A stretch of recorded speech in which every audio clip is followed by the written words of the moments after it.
Never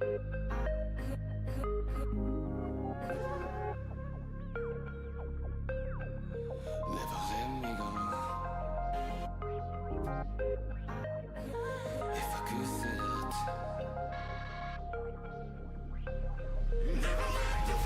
can't get this thing off. Only hope to live. Can I tell you why? Secret mine.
Hello. Hold on. I'm going to do something really quick.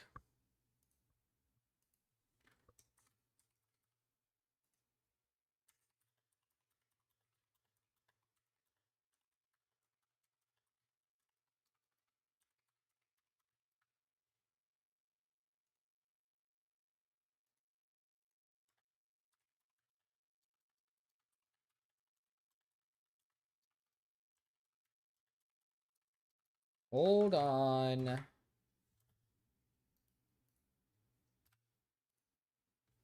Hold on. Give me a second. Give me a sec. How about we switch it? How about we switch over to here?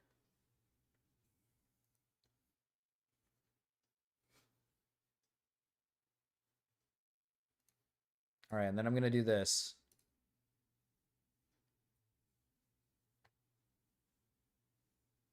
Hi, Captain C. Hello, princess. That's actually so March crazy. Baby, for the memberships. Welcome, TM Ben. That's actually crazy. Hello, princess. It perfectly gifted Thank it to... you, March Baby, for the memberships. Hi, Captain Welcome, C. Raven. Hello, princess. Thank you, March Baby, for the memberships. Welcome, Gamma. Hello, princess. Thank you, March Baby, for the memberships. Welcome, Jesus Cow. Hello, princess. I know, I was going to say, it literally... Ben was the one that was like, Thank I don't you, have March my Baby, membership for anymore. the memberships. Welcome, Zero Orbit Gum. I've been torturing Dickers with cursed would you rather and questions. Oh, okay. I mean, would you rather questions, I mean, I can answer those easy. There's also one more thing I was going to put up on the screen, all right? So, since the ideas come to my head, at the start of October, we are going to do a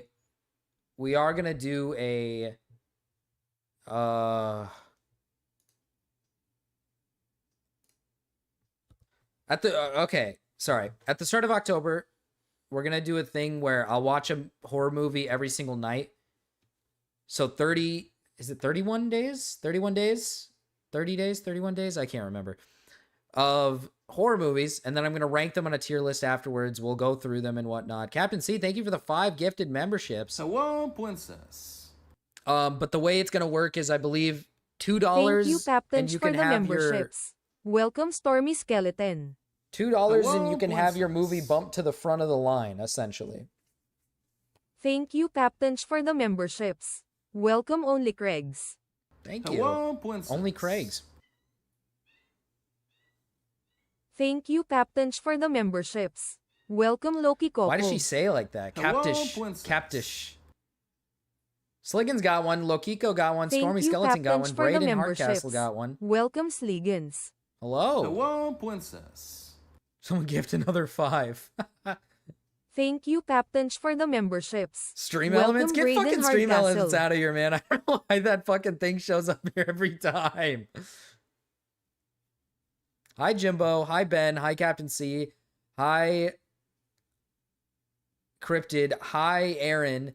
And hi, Gamma, by the way. Just didn't get a chance to say hello. What was the first question? First question I asked Dickers is, would you rather do the first 99% of a BJ or the last 1%? Probably the first 99% of the BJ, because at least, because the 1% is the cum, right? The 1% is them like busting a fat load in my mouth. And the last thing I want is that to happen. So if I have to just do the 99% without the load aspect, then I mean, that saves me a lot of, that saves me a lot. Hi, Jimbo. Also, just to let you guys know, my team plays tonight. My football team plays tonight. So I am going to be getting off eventually. Not eventually. They don't play till like 5. So we're fine. Yeah, we're fine for a while, okay? Rezi and Dickers said they take the 1% because they're lazy. That's crazy. Now they're gay. Big gay Marcus, big gay stream. Hi, Jim. Hi, Herbie. Load it up. Nathan Soy Adam. Load it up. Thank you, Puddle, for the 10. Load it up. What time is it now? For me, it's 2. So, I mean, I still got a whole 3 hours, but I'm just letting you guys know that my team plays at 5. So I'm going to watch my football team. What if it takes an hour? I still wouldn't care. If it took an hour, I wouldn't. I think that saves me a lot of the hassle of taking the load, right? Like, I don't want to suck cock. I don't think people understand. I don't want to suck dick. And well, it's not that I don't want to suck dick. It's that I don't want to have the load. Like, I don't want someone to blow their load at me. Okay, I'm just gonna be honest. All right, I don't want it in my mouth. I don't want it in my ass. I don't want it in my anywhere. Right. So if I can avoid that completely, then that would be ideal. That would be ideal. I ran from the question. I missed you. Hi. I was supposed to stream on Friday, but I had, dude, Herbie and Puddle are gonna love this one. But I was having the soupy poopies. I think it might have been something that I did on the trip, or maybe something. Maybe I caught something. Rough night. It was a rough night. Absolute tough night on Friday. I felt great the day I got back, and then the day after, I just didn't. So it was tough. It's not Tuesday. It's not Tuesday. What do you mean? We can always stir it up. We can always stir it up whenever it's time. I don't know if Puddle wants me to stir it up, though. I mean, he hasn't sent me anything. But just for Puddle's sake, we'll get a nice stir, okay? We'll get a nice stir in. Just for Puddle's sake, a nice little stir. If I can find it. We got some content to watch, though.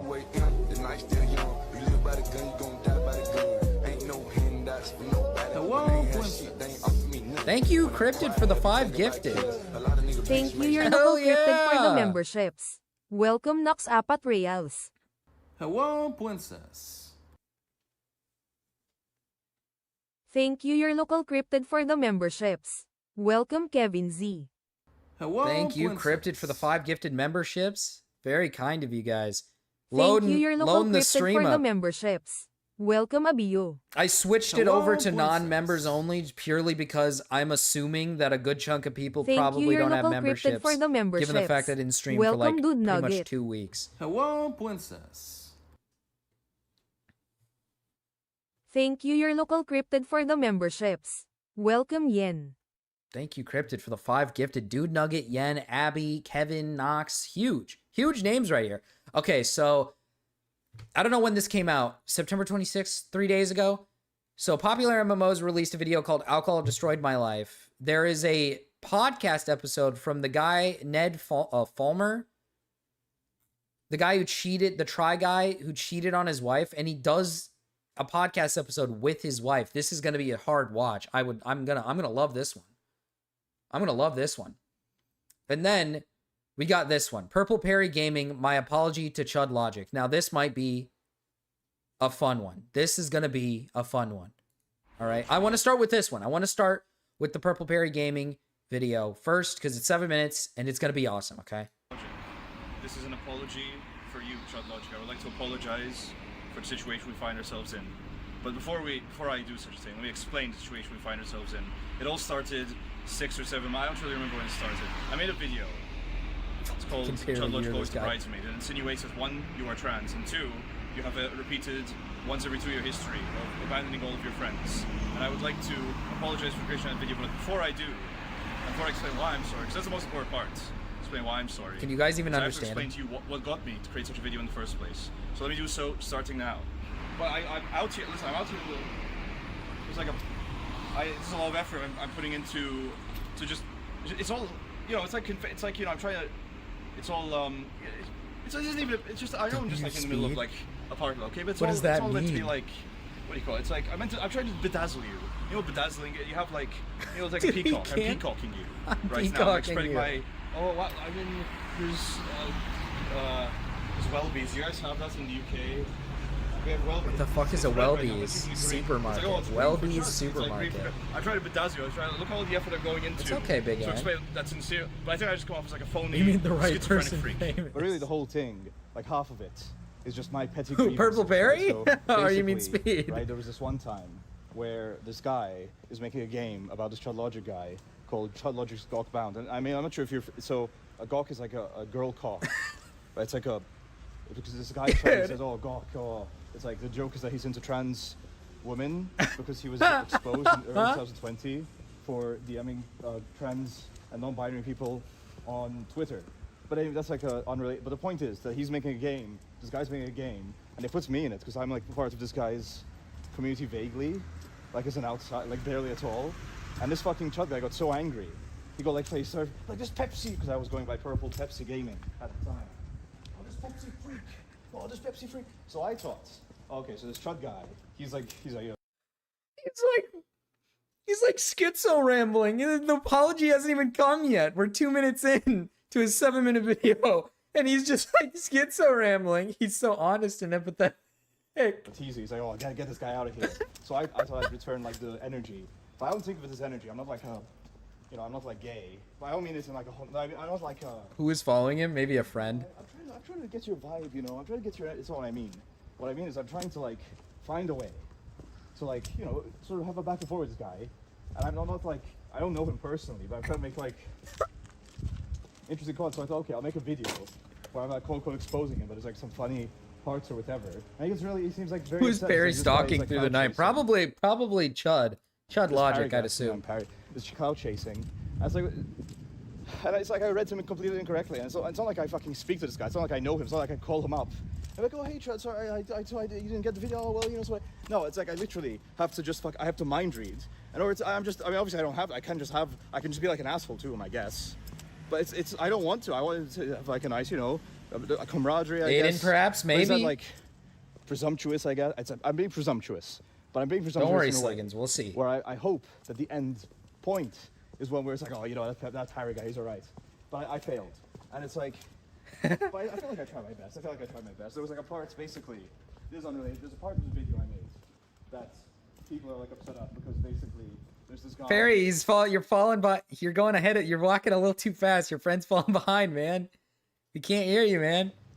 His name's like Starbased, and defend him, and it turns out that he was like a creep and messaged like 16-year-old, and I was I was to protect him, but it was like weird. And it's like, well, but you defended him. It just keeps going. Brother, grab I don't water. even care about that. That's like, that was my information at the time. I came to that conclusion. But I just feel bad. I wish I could like turn the clock back and try again. But it's like, I'm not really sorry, I guess. It's like, I just. Oh, thanks for letting me know, Puddle. I'll make sure to fix that. My apologies to Chud Logic. I'm not sorry. I just wish I won. It's like, oh, I'm sorry I lost that football match. I wish I won. It's not really sorry, is it? So I don't know what to do about that, man. Because it's like, sorry, did I explain this properly? Whatever. Did I explain this Whatever. properly? Whatever. Whatever. Sorry, I guess I should say, with that all being said, because it doesn't matter that I said it, I feel bad that I brought you, Barry, here to record this entire apology. Oh, Barry! He brought Barry with him. Oh, okay. So it's Barry that's with him. Okay. Really, I don't feel bad about Chud at all. It's you, Barry, the person holding this camera, that I would like to apologize to, bring you out all the way here, for me to just meander and not really have any good arguments to make. So everybody watching this, please, let Barry know it's my fault. This feels like a Please let me know trap. that you think I'm the bad guy here. Kinda, Chud, yeah, if I you could, guess so. If you could say apologize, I feel like you should apologize, Chud, to Barry, because you kind of like brought it on to me that I should do. I feel like you reacting the way you did led to me feeling the need to other people feeling the need to tell me to apologize, which led to me feeling the need. Well, I have to make it like a an important apology, which led to me asking Barry to come over here to record. So I feel like you should apologize, Chud. I think it's only fair that you apologize for this. That you apologize for the situation. You can donate, I think, like $10,000 to Palestine. I think that's a good start. $10,000 to Palestine, I think that's a good start. I just came across this guy who's talking here by himself in the middle of fucking nowhere.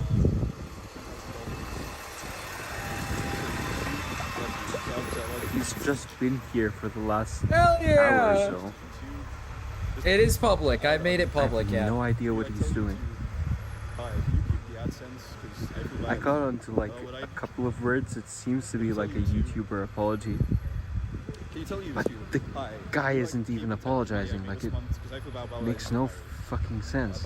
Additionally, $10,000 to me. I'll give it to Barry. This is so If he wants it. awesome. He might not want it, but so yeah, $10,000 to Palestine, $10,000 to me, $10,000 just to YouTube. Yeah, to you, because obviously I want $10,000 to YouTube. I don't know how you would do. Can you like tell YouTube, hi? Can you keep the AdSense? Because I feel bad. Can you tell YouTube? Can you tell YouTube, hi? Can you like keep the money I made this month? Because I feel bad about what I did to Parry.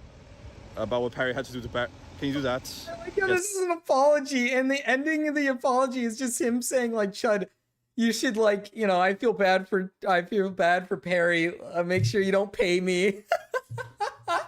$10,000 to Palestine, Barry via me, and then YouTube. And I think then everything will be settled, and we can move on with our streaming careers. Obviously, you're a live streamer, I'm a live streamer.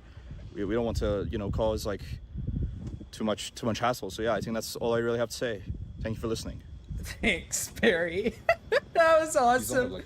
That was fucking awesome. That was really good. Holy shit, that was a good video. Man, I'm glad he apologized to Chud though, so we can kind of, progress, now. We can kind of move on now. I know him and Chud haven't gotten along really well recently, so,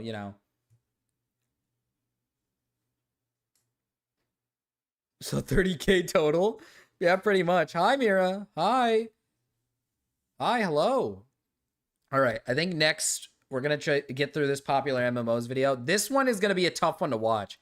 I feel like this is going to be hard because he's like having a conversation with his wife that he cheated on about him cheating. It's going to be like awesome.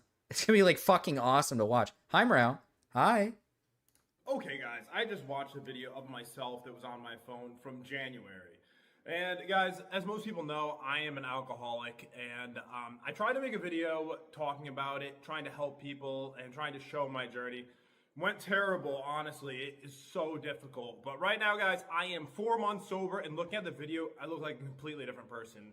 Honestly, I'm making this part of it so I don't jump scare you, because it looks terrible. Oh my god. And I'm gonna leave it uncut too, because it shows just like how ill I was. Like, I almost threw up on myself in the video. But yeah, guys, love you all. Hopefully I can help some people with all of this. Wait all the way till the end of the video. I'm gonna show you guys kind of what happened after that. Oh, this is him now. 4 months sober now. If I can do it, guys, any of you can do it too. This sucks. Alcohol made my life fucking awesome. He needs a freaking beer.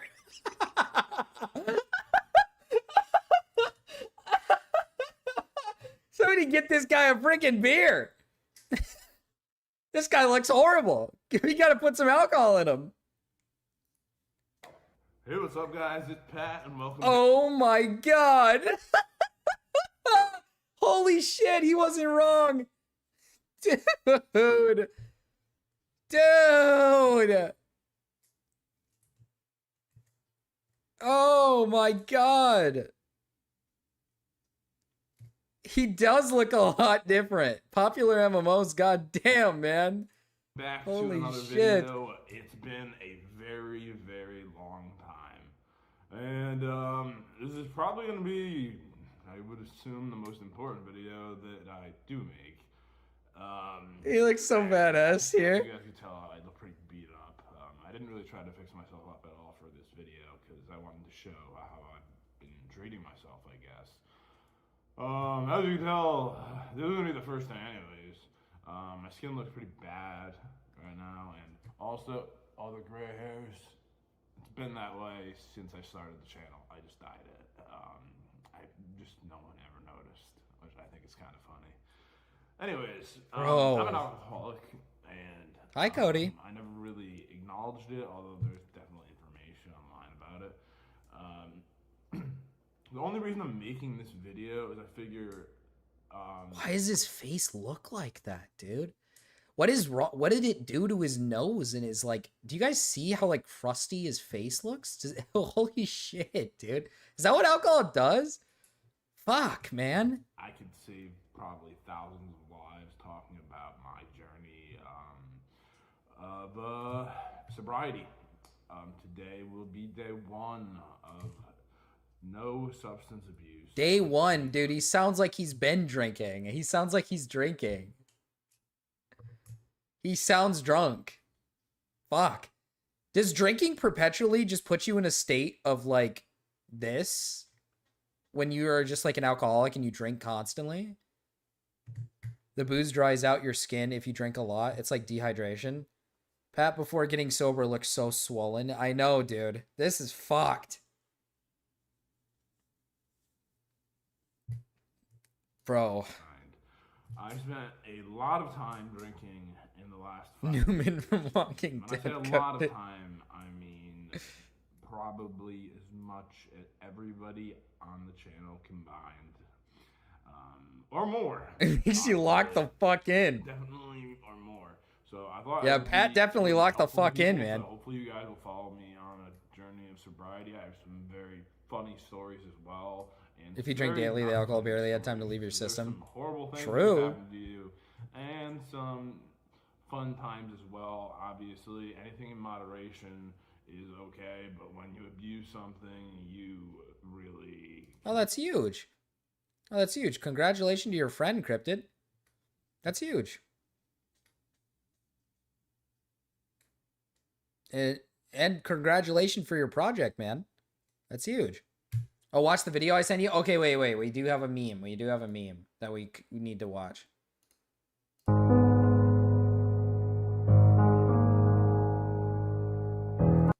Hold on! Hold on! Hold on! Excuse me! Wait, is this real? Wait, we got a KKK Pokemon? That can't be real. That can't be real.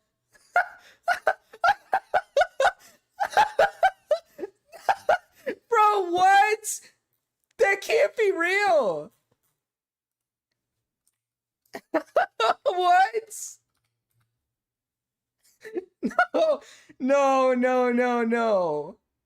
No. That cannot be real.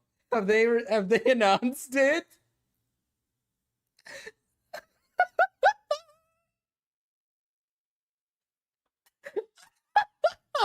This Oh my god. This is if this is real, bro, this is so bad. Any other color. It could have been any other color. No. Okay, I don't see anything from Pokemon themselves. All I'm seeing is this. And I think this is where they got it from. I think this is where they got it from. Which should be wrong because it must be wrong because Mega Dragonite is not correct. Oh, dude, if Mega Chandelure was like that, oh, that'd be so... Oh, Mega Electros?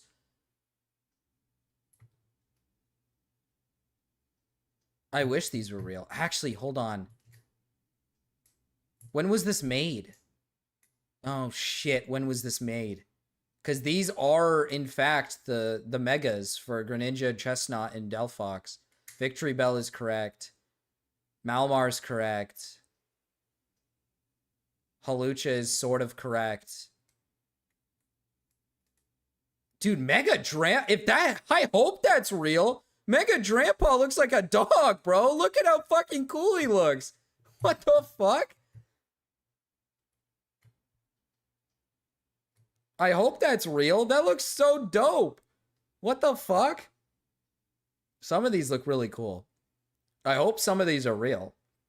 I hope the Scrafty... I hope the Scrafty isn't real, man.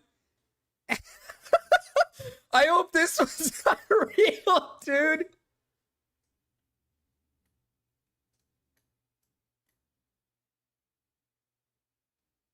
The artwork is actually similar to the Megas. I know, that's what's changing it.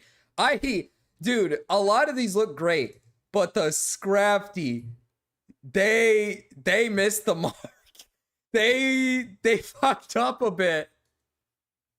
Someone should tell them. Someone should tell them what this looks like.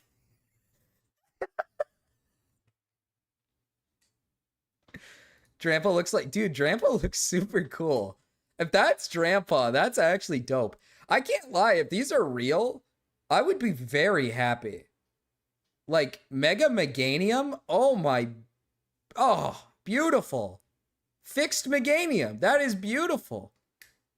And Electros, that's amazing. Dragology is good. Excadrill looks cool. Scolipede looks cool. Frostlass looks cool. Barbaracle, if this is what Barbaracle looks like, that fixes Barbaracle a lot, because that looks really cool. Phalanx getting a nice... That's a weird Pokemon to give a fucking Mega to, but okay. I just hope this one particular one is not real. And Starmie is just a terrible one, bro. Starmie on 2 legs, bro. Starmie's got 2 legs, bro. Hi, Cal. I think he's cool.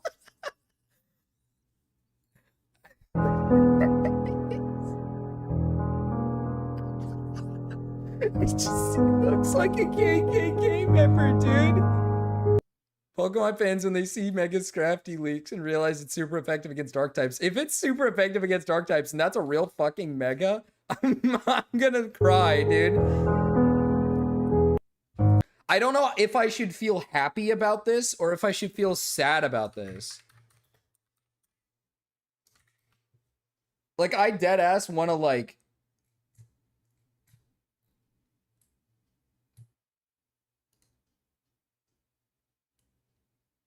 Oh, dude, it might be real. Is this actually real? Dude, I don't know if I should be, like, ecstatic because he looks like... What is this? Pokey leaks. Okay, so this is a massive leak that apparently is true.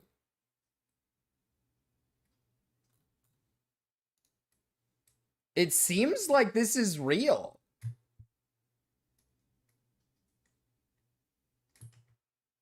It seems like this is real. These are the megas. Hold up. One, they fucking cooked. Some of these are so good. Some of these are actually like peak. Some of these are amazing. Scrappy could use a different color on his head. He literally, dude, did they... How will this affect the black community? Smile, I'm not supposed to be here. Why not, Cal? It's okay to be here. Scraggy's so fire, man. Scraggy probably my favorite Pokemon. Marcus, isn't it funny how Scraggy sags his pants? I love how he sags his pants. And then Mega Scrappy is just Uncle Ruckus.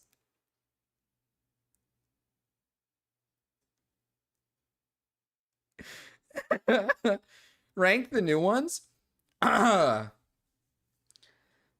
Dang. I'm gonna go based off of like how much it fixes the design of some of these Pokemon and how cool some of them are. If this is what they look like, if this is like legitimately like what they are, number one is gotta be Drampa. Cause Drampa looks dope as fuck, brother. Like, look at him. He went from being like a basic little dragon, not a little dragon, but just like a basic dragon to having like really cool, like it looks like a cloud surrounding him, like dark cloud. Looks like he might be like an electric normal type or something. Kind of like how he was a normal dragon. Maybe he's electric dragon when he switches. He's super cool. Delphox in second. Third, I want to give third to Frostlass or Meganium because that just, they look amazing. So third and fourth between the two. Mega Emboar actually looks really dope. I fuck with Mega Emboar. Chandelure looks pretty cool. Electros looks pretty cool. Then next... Then I'd probably go Excadrill, then Skarmory. Skarmory looks nice. Then Scolipede, Dragalge, Barbaracle. I'll go Chestnut and then Greninja. Floetta looks pretty cool. I'm interested in why it's Floetta, but that's got to do something with the game. With Z, what's Z? Then I'll go Victory Bell. Oh, Malmar, then Victory Bell. Halucha. And then the rest are just going to be like Zygarde, Phalanx, Pyroar, Mega, Clefable. The ones that just don't seem like they changed very much about them. Zygarde looks just weird. I know, Zygarde doesn't look right. It looks like a cannon, which... You know what? It kind of makes sense because I know in the game's history, there's like, it's got like a Floetta mark on the front. It looks like a cannon. So I wonder if that's like, you know, I wonder if that's, it has to do with something about it's like a death ray or some shit in the game in X and Y that they try to shoot. So I wonder if that's maybe something that they try to replicate in the future or something. Mega Halucha doesn't look like the actual Mega. Yeah, it seems like these are designs that were like originally drawn and then fleshed out. So some of these might be a little different than what they look like. Like Chestnut doesn't look like the exact Chestnut, but it does match the Chestnut. Like it doesn't have he doesn't have like the big spikes. Right? And then like Dragonite doesn't have the wings on the bottom, which I'm amazed they didn't add the wings on the bottom. The wings on the bottom makes a lot of sense. This would have made a lot more sense. This would have looked better. I will say Dragalge kind of looks like Dragalge. I'm trying to see the difference in Dragalge. It just looks like it got longer, kinda. But it looks cool. It just looks like it got longer. That's what it kind of looks like. Barbaracle got a really good one, though. Barbaracle was a weak-ass, pussy-ass looking Pokemon. And now it actually, like... It's got, like, fucking multiple arms, and it's black. It looks like it's, like, a dark, maybe dark, like, dark rock type instead of a water rock type. And it's, like, a really cool... It looks nice. It looks really cool. So they kind of fixed that one. I will say, they cooked with the Megas. The only ones they didn't cook with is Starmie. This thing is... I don't know what this is. It just has long legs, bro. It looks like Patrick. It looks like fucking Patrick from the SpongeBob movie. When he has, like, the fucking fishnets on his legs. Hi, Fent. They didn't even try to restore me. I know. They just said, hey, make his legs longer. Like, what the fuck? I mean, Scrafty's kind of dark, so maybe he gets a pass. Yeah, I mean, okay. Scrafty's like a brother, right? Like, we gotta give it a pass, right? Scrafty's a brother. He's a dark fighting type. I mean, he's a hoodlum. He's a hoodlum, guys. Come on, he's a hoodlum. He's a hoodlum. Let it pass. Let it pass. Dude, I cannot believe this is the mega.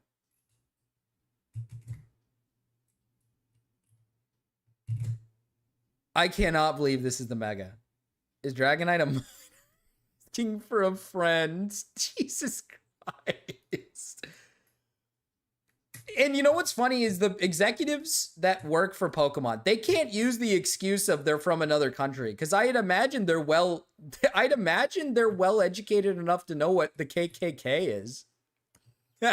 But maybe not. Maybe the people who design this stuff aren't. Maybe they don't know about the KKK as much, or they're not like well versed in it. So they don't know. They maybe know about like racism in America, but they don't know about the KKK and what they wore. But this is pretty funny. This is like actually insane. This was no mistake.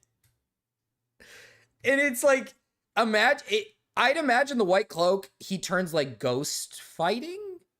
I'd imagine this, maybe he goes from a dark type to a ghost type. That's what I'm assuming the white is like, it's like a ghostly getup. So maybe he's like ghost fighting, ghost dark or something. That's what I assume from this.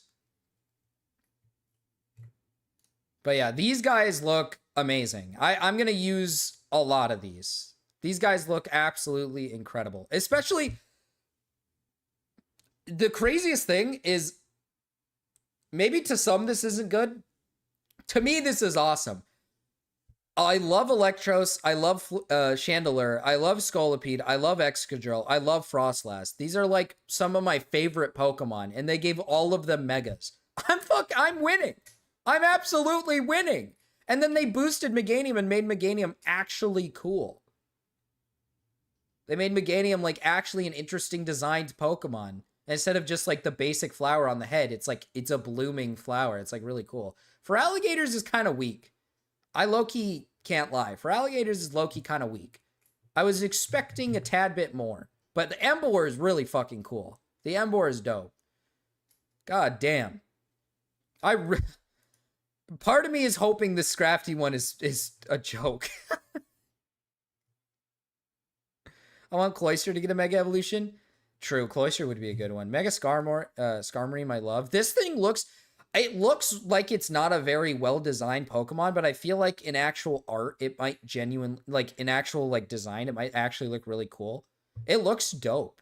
He gets, like, sharper legs. He turns, like, gold. He's, like, a gold instead of a silver, and he's got, like, green in the wings. He looks really cool.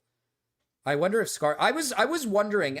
My thing was either... I was hoping Skarmory or Flygon get a Mega. I was like, they would flop heavily if they didn't give either Skarmory or Flygon a Mega. And they at least gave Skarmory one, if this is true. Chandelure getting a Mega is ridiculous. That thing is already strong as shit. That thing is already really strong, so they're just boosting it even more. Mega Clink Clang would be awesome too. Oh yeah, that would be a cool one. All these new Megas, and I'm probably only going to use 2 of them. True. Well, for me, I actually might use a lot of them, which is great. I love Dragalge and I like Malamar too. So, and Drampuz looks really cool. Phalanx is such a random one. He's the only one from Gen 7 that has a Mega. Is it 7 or 8? He's the only one from 8. Nathan Soy Adam. Monthly Derail. Enjoy the movie event for 80s kids. Thank you for the 25 Canadian Captain C. Monthly Derail. Enjoy the movie event for 80s kids. What is this? So Pokemon. Everyone likes Pokemon. Everyone knows their attacks can only knock each other out. So Pokemon. Everyone likes Pokemon. Everyone knows their attacks can only knock each other out. Moves like lightning or flamethrower don't really hurt anyone, you know? Well, imagine if in Pokemon the first movie, every Pokemon attack now had brutal, devastating consequences, resulting in these little guys getting horribly injured, or worse. Worldwide, audiences of children watch in terror as Squirtle, Charmander, and Bulbasaur are killed off in seconds, all to make room for the new starters. Imagine if Pikachu flatlined on a hospital bed. Yeah! That's Actually, to be fair, in the Pokemon anime, Pokemon do die of old age. Like, that is a thing that I think has happened before, where Pokemon have like passed away from like just being old. Like Stoutland, there was a Sun and Moon's anime. Stoutland was old and he passed away. He was the one that was like taking care of Litten, and he like just died from old age. Jeff EP in chat. Whoa! So asking if Dragonite is a minor. Jeffrey! I thought you were dead, man. What the fuck? I thought you were dead. What? What you doing here, man? Celebi technically died? Really? Jimmy Savile, it's so true, brother. Jeffrey asking the real questions. There's plenty of references to Pokemon murder and death in Pokemon lore. Yeah, there is. Transformers the movie. Lieutenant Surge fought in an actual war. That is true. I've talked about every live-action Transformers movie. It was a long road. A lot of Michael Bay shenanigans. Many explosions. Robot dismemberment. perhaps even a Yeah, state Michael felony, Bay! too. This was a series that crashed and burned. It's only now slowly making its way out of the ashes again. Where Transformers goes from here, I can't say. Maybe they'll make that Transformers 1 sequel. Hopefully. Perhaps there's that G.I. Joe crossover one. I never really watched a lot of the Transformers movies. I did watch Transformers 1, and that movie is really fun. I enjoyed that movie a lot. It was a really good movie. But those won't really be tied Jesus to where this Christ, all began. Raven. The real focus of the series, Michael Bay. And when it comes to Bay, Asking for his Mira. journey here is over. He might be a producer, but he'll never make a Transformers movie again. Okay. So what else is there to do when there's nothing else to talk about? It's simple. Goated for having an Epstein alt-jet mode.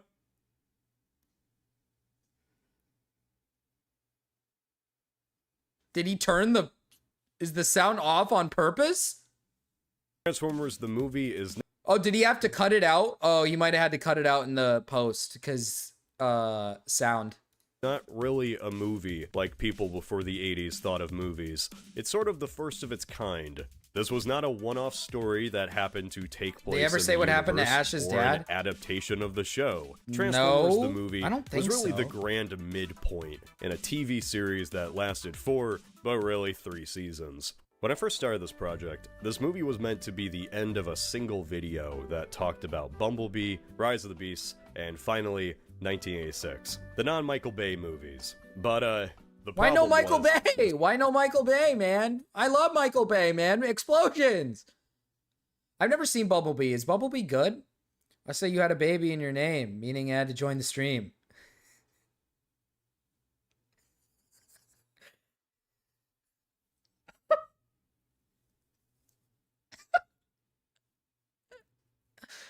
The story revolving around 1986 was far too dense to just fit into 1/3 of a video. In fact, it's kind of impossible to just talk about the movie itself. at Bumblebee least was really without good. I everything really else. wanted to watch so it. this Bumblebee's isn't my just a video favorite. about Transformers the movie. This is a video about Transformers Generation 1. Uh-oh. I love Jumbo, you're Generation goated for 1. that. Oh, I want to go flying again. And it's not like I'm saying Damn! things were just the best in Generation 1, like how Flung some her ass Pokemon off. Gen 1ers are, or how any other fan thinks that the original was the best. Oh no, I never grew up with G1. Remember, my first interaction with Transformers was Blackout going hog wild on a military base. I think mine was literally the first I Michael love Bay Beast movie. Wars. Transformers Animated is basically Ben 10 combined with Teen Titans. And who doesn't love Transformers Prime? Optimus, you Oh. want to see something funny? No. Oh. The beauty of this franchise is kind of how often it reinvents itself. With that said, G1 is special.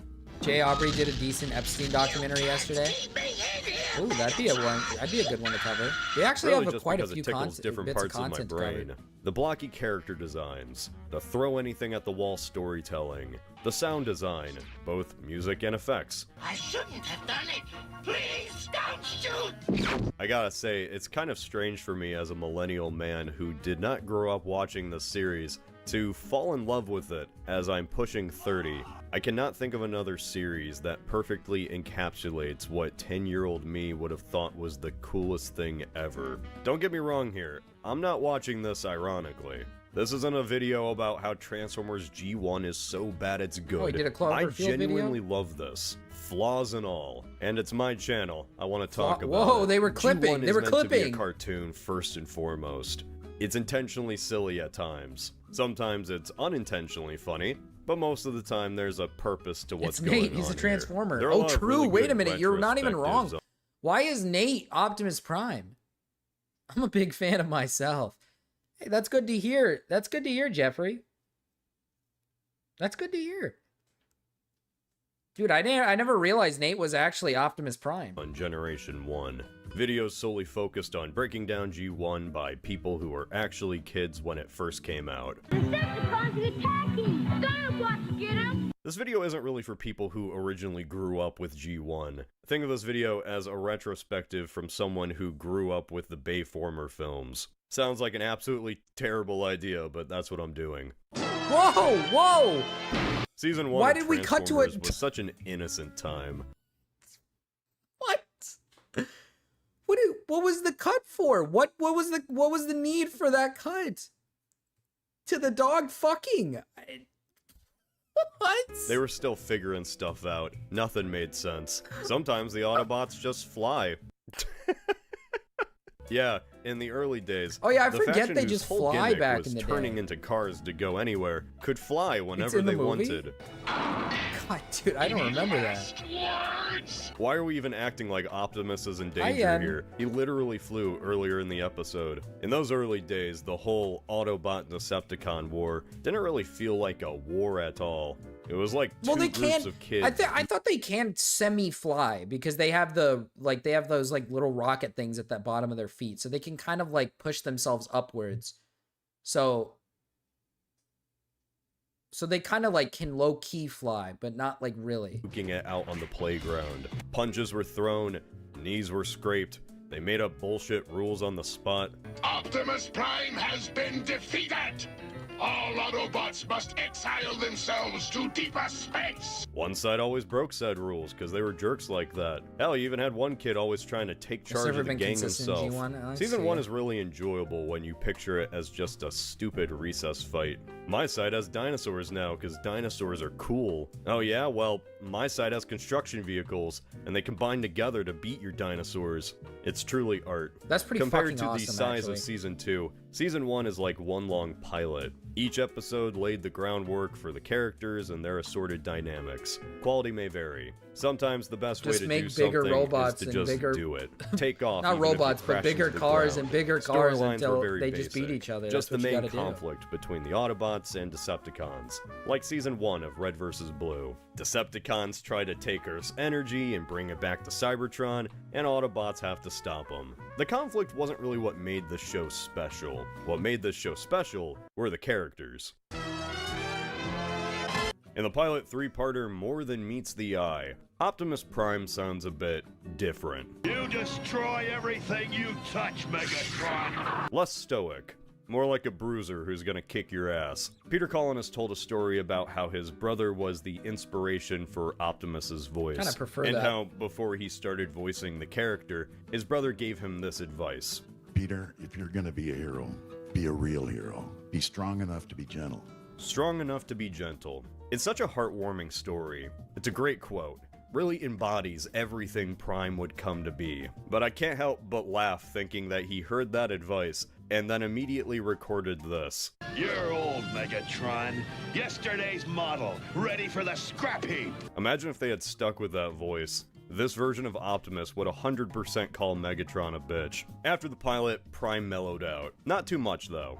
I'll get to that later on. That's kind Season 1 and that's 2 kind of like Prime peak has character some design, because that's what I thought Optimus Prime went from, is like kind of like this, like, that's kind of cool that he went from like this like cocky guy to like he's kind of more like stoic now. And that's just kind of been part of the design. Like they just kind of let it happen that way. I kind of like that. Spunk in him. He isn't above throwing out some one-liners here and there. Amazing. A booby trap that actually catches boobies. He's the Autobots' big dad. Sure, he's stoic and can get serious at times. He might even beat up the other kid's dad if need be. But that doesn't stop him from playing some hoops, showing interest in what his boys are doing. Captain C, did you like Transformers 1? Did you like the newest one? Even catching a wave. This version of Optimus is my favorite. Now, I like all the other versions of Optimus too. He's Optimus in every one. But man, I just really click with the original. His design is classic. Everyone loves blocky Optimus for a reason. But what I love most about this design is his face. He doesn't have one. 2 blank eyes, a mouth guard, that's it. So many moments in the show. The animation's not even really that bad for what I had assumed. Was this in the 90s? It's really not that bad. Some of the 90s animation is pretty nice. It feels a bit cleaner, almost. Just feels like it's better put together, I guess, than some animations you see these days, where it just feels choppy and it feels like they're meshing too many colors together, and it feels a little, it feels like it's trying to be too realistic, almost. This is 85. Damn, this is really good for 85. Holy shit. Damn. Because of Optimus's blank stare. You don't need to see a character's mouth to get what they're thinking, you know? So much can be telegraphed with the smallest movements, or just no movement at all. And his mouth guard moves up and down every time he speaks. I love it. It's kind of a lost part of his character. Dude, why would they now, do after that, going through like 100 episodes, I see why nerds freaked out about Optimus having a mouth. It's kind of like Chief removing his helmet. True. But with that said, I get why Bay gave him a mouth. It's like Chief removing his helmet and looking like a complete pussy. Man, that live action was terrible, man. That was terrible. Never watch. I'm not gonna watch it. I've heard only terrible things. And I peeked in on a little bit and I was like, I ain't watching that. I'm not gonna ruin Halo for myself. Mainstream audiences, especially in the 2000s. In the deepest lore, Optimus was made a leader against his will, essentially. It was just, he was best for the job at the time. I grew up with G1, Robots in Disguise, and Beast Wars. Like to see a face. They just do. Jimbo, sure, the mask can convey emotion, but it's a lot easier for your Mira, you say that, but you're the type of person that can't call Jimbo. 2000s to get the scene if they see Optimus frown. Plus, it's not like the mask actually went away. It's simply saved for the moments where shit goes Yeah, he has a down. lot of sex. Who would you be without And he's a lot more emotional, which is not the typical Master Chief. Funnily enough, that transforming mask became a staple in the series going forward, all from something the Bayformer films introduced. They also made another change. I don't really like that. Am I wrong for that? I kind of like that he didn't have the mouth before and it just kind of moved. Like the metal piece just moved. I preferred it. It's considered catcalling when women scream, "Freak! Drop everything and run the opposite direction when they see me." Marcus telling a woman to smile more is a common catcall, or was always. She hit the... Wait, really? Telling a woman to smile more is a common cat... Wait, really? She hit the come hither and frowned extra. And I frowned extra hard. I watched Revenge of the Fallen recently, and that movie is so rapey. 90s animation looked smoother and more expressive. Yeah, it looked a lot... smoother is a better word for it. Hi, Kanga. Hi. Yeah, Master Chief, though, he fucks a lot in that movie, and he's very, like... He's a crybaby. It's weird. I didn't know telling a woman to smile more was catcalling. I guess I should do that more often. Change. Like how Bumblebee can't talk. His vocal processes were damaged in battle. Every iteration of Bumblebee has done something different with him. He can't talk, he talks too much, he's E.T., but also Herbie, he's lubricating the man. Him not talking was something that 2007 established, and it became a part of his character for a while, even in future series like Transformers Prime. And hey, it worked out. It made Bumblebee even more of a fan favorite character. Modern audiences ate that shit up. Bumblebee was my favorite, bro. He's always my favorite. He was Sam Witwicky's loyal friend / robot dog. Honestly, it was a great use for the character. For a while. Now I'm sick of voiceless Bumblebee. He's become more Pikachu than actual Autobot after 20 years of this. Say what you will about Bad Acidtron, but at least Transformers 1 made the bold choice to never make him shut up. It's kind of refreshing going back to G1 and seeing Bumblebee just be like a guy. He's the most guy that ever existed. I remember now. It's a lame way to try to flirt. That Bumblebee name was really just a name back then. He's Bumblebee because he turns into a VW bug, and he's yellow, and he's small. Other than that, Michael B that's doesn't think men normally. can be victims. I'm sure of it after watching Revenge of the Fallen. That's fucking crazy. This is supposed to be fun? If everyone else has been at this for years, he's the rookie. It's kind of wild how Bumblebee ended up becoming such a big character because for those first 2 seasons, dude, he's he wasn't so really likable. anything special. The only thing that really made him stand out was that he was good friends to Spike Witwicky. Spike Witwicky and his dad Sparkplug, yes, that is their names, don't worry about it, met the Autobots in the very first episode. Something about Bumblebee is just... there's something likable about Bumblebee. He's my favorite. I love him to death. I love that fucking thing. I don't know what it is, man. But like every kid for some... Dude, I had... You know those like... He showed pajamas right there. When I was a kid, I'm pretty sure I had Bumblebee pajamas. And I don't even like follow Transformers that hard. I mean, back in the day, I watched the movies a lot, but I can't remember them that well because I was a kid. But like I had the fucking Bumblebee like... pajamas. I feel like every kid fucking loved Bumblebee. Like he was just that cool. I don't know what the fuck was about Bumblebee. I just a real I can't say that. Uh-oh, my stream is loading. Loading stream. After Sam basically gets raped, his girlfriend says, "You look like you enjoyed it," and he explains how traumatizing it was, and she goes, shaking my head like whatever. The yellow Camaro is what made me like Bumblebee. Did y'all know the official Transformers channel on YouTube is a bunch of free episodes ranging from Beast Wars, Armada, and others? Yeah, I think Yen actually mentioned that earlier, that it's you can watch them for free. That's pretty cool. I had an interview today. I hope it went well, Kanga. Hopefully it went well for you today. His 2007 Camaro form is awesome. Yeah, I don't know, man. Bumblebee is just awesome. There's really just something about him that makes you just genuinely like him. I don't know what it is. When the Decepticons attacked the oil rig they worked on. Why, as a kid who can't even get a driver's license working on an oil rig? It was the 80s. There was no escaping Reaganomics. After being saved by Optimus and the gang, the Witwickies became certified Autobot friends, joining them on occasion for wacky adventures, whether they wanted to or not. Spike in that first season is your standard 80s cartoon human protagonist. Audience surrogate, I guess, in case kids couldn't relate to those interesting, colorful robots. You can't help but just compare Spike and his Bayverse counterpart, Sam. Both are friends with Bumblebee. Both are Witwickies. Both scream like they're getting torn limb from limb.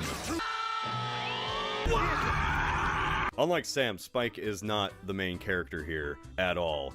He's really just a part of a big ensemble cast. There will be multiple episodes where he just doesn't appear. This is a show called Transformers after all. It's about the Transformers. There are other humans here too, like this kid in a wheelchair. Don't let him fool you though. He's strong enough to tear a floppy disk in half with his bare hands. Decepticons can learn to make the antimatter. You're too late, Ravage. The information's already been destroyed. Run, Wheels! There's Carly, a girl that appears out of nowhere. She's very interested in the Autobots. Almost too interested. Sexually? Like, she just appears and suddenly wants to be their friend. Isn't that a little suspicious? Is she like a spy or something? Nope. She even helps Ironhide sneak into the Decepticon base at the bottom of the ocean. When did the Autobots find out where the Decepticons were hiding? I don't know. It's never brought up again. After this, she becomes a series regular and Spike's girlfriend. Yeah, if that name sounded familiar, it's not a coincidence. It's kind of funny that despite being the second love interest in the Bayverse, Carly's always been here since the beginning. Finally, we get to the most useful human, Spike's mechanic dad, Sparkplug. What a name. Oh, hi, Tyrone. Unlike Sam's useless suburban boomer dad who has to chase down his addict wife, Hey, Professor, I'd do anything for an A. Sparkplug actually contributes to the story. Being a mechanic and engineer with knowledge of 1980s level technology, he can somehow repair these advanced alien robots. The man's a super genius. That helmet he never takes off must be to hide his gigantic brain. Sparkplug is so important, the Decepticons brainwash him for their master plan. But I'm getting ahead of myself. Just as Spike teams up with Bumblebee, Sparkplug teams up with Wheeljack. And Wheeljack rocks. If you walk away from this video with anything, it's that Wheeljack is an S-tier character. I think you're gonna eat Wheeljack? those words on a silicon wafer. That first season, he carries the Autobots on his back like Atlas. He's the tech guy. And since he's a robot, in a group of robots, that ability, unsurprisingly, goes a long way. Sparkplug punched the cop on January 6th. Damn!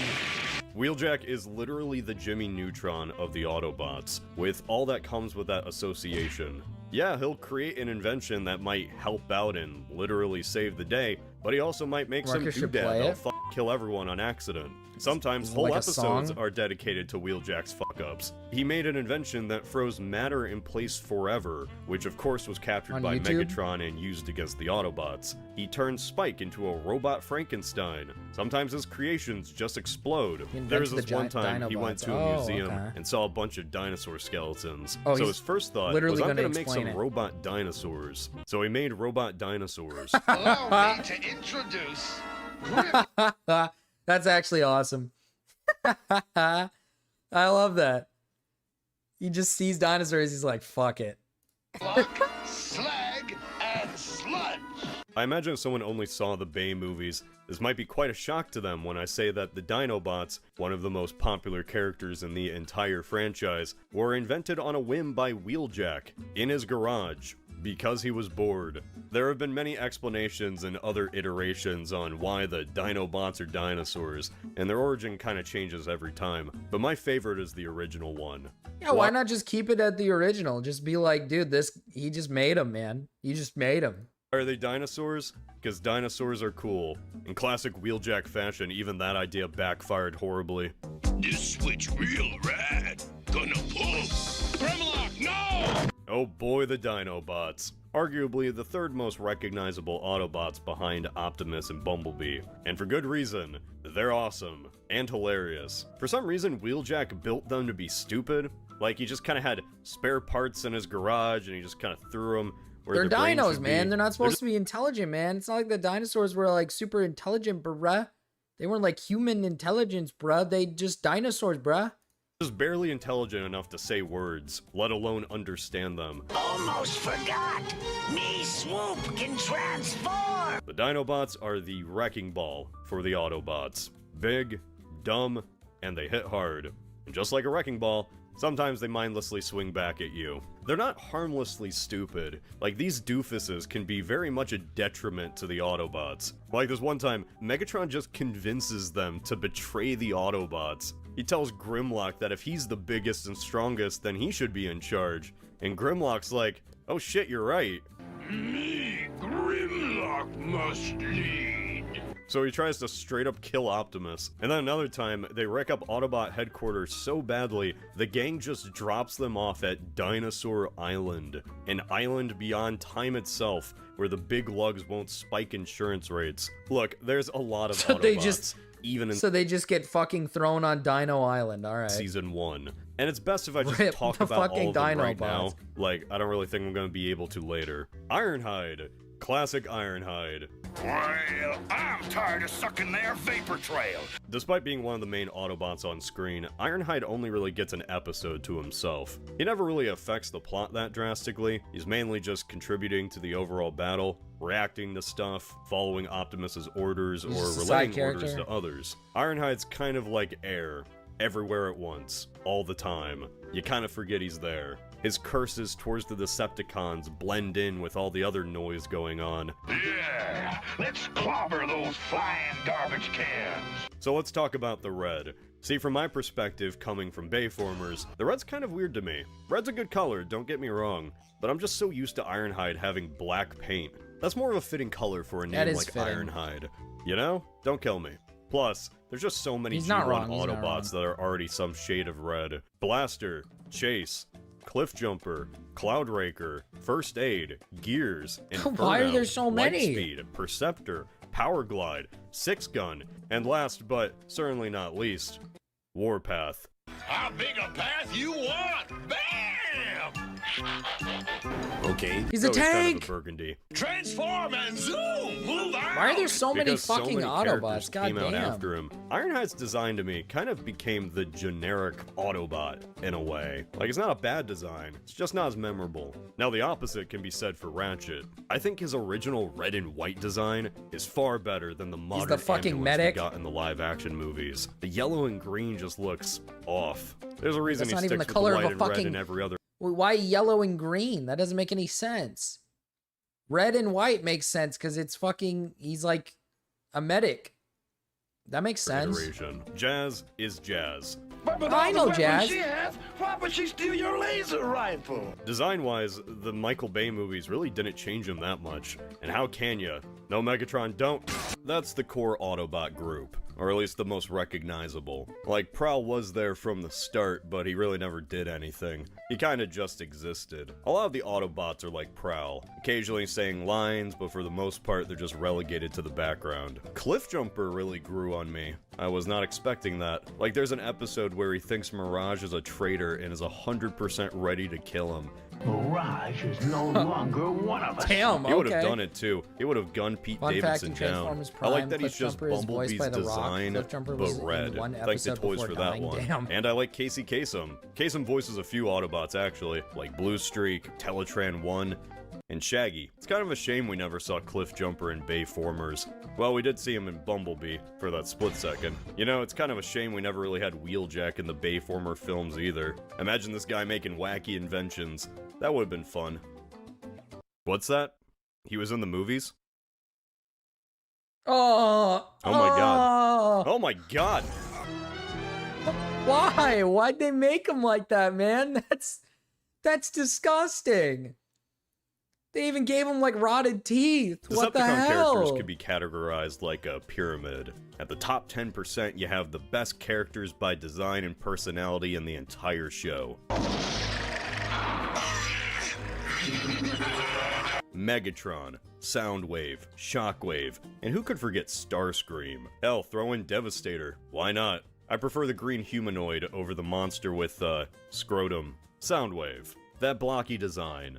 Bold colors. He has a squad of little bots that he shoots out as cassettes. He even turns into a regular-sized boombox. I really can't think of that's another cool. character more representative of Transformers in the 80s. And there's nothing more G1 than mass shifting, which Soundwave does a lot.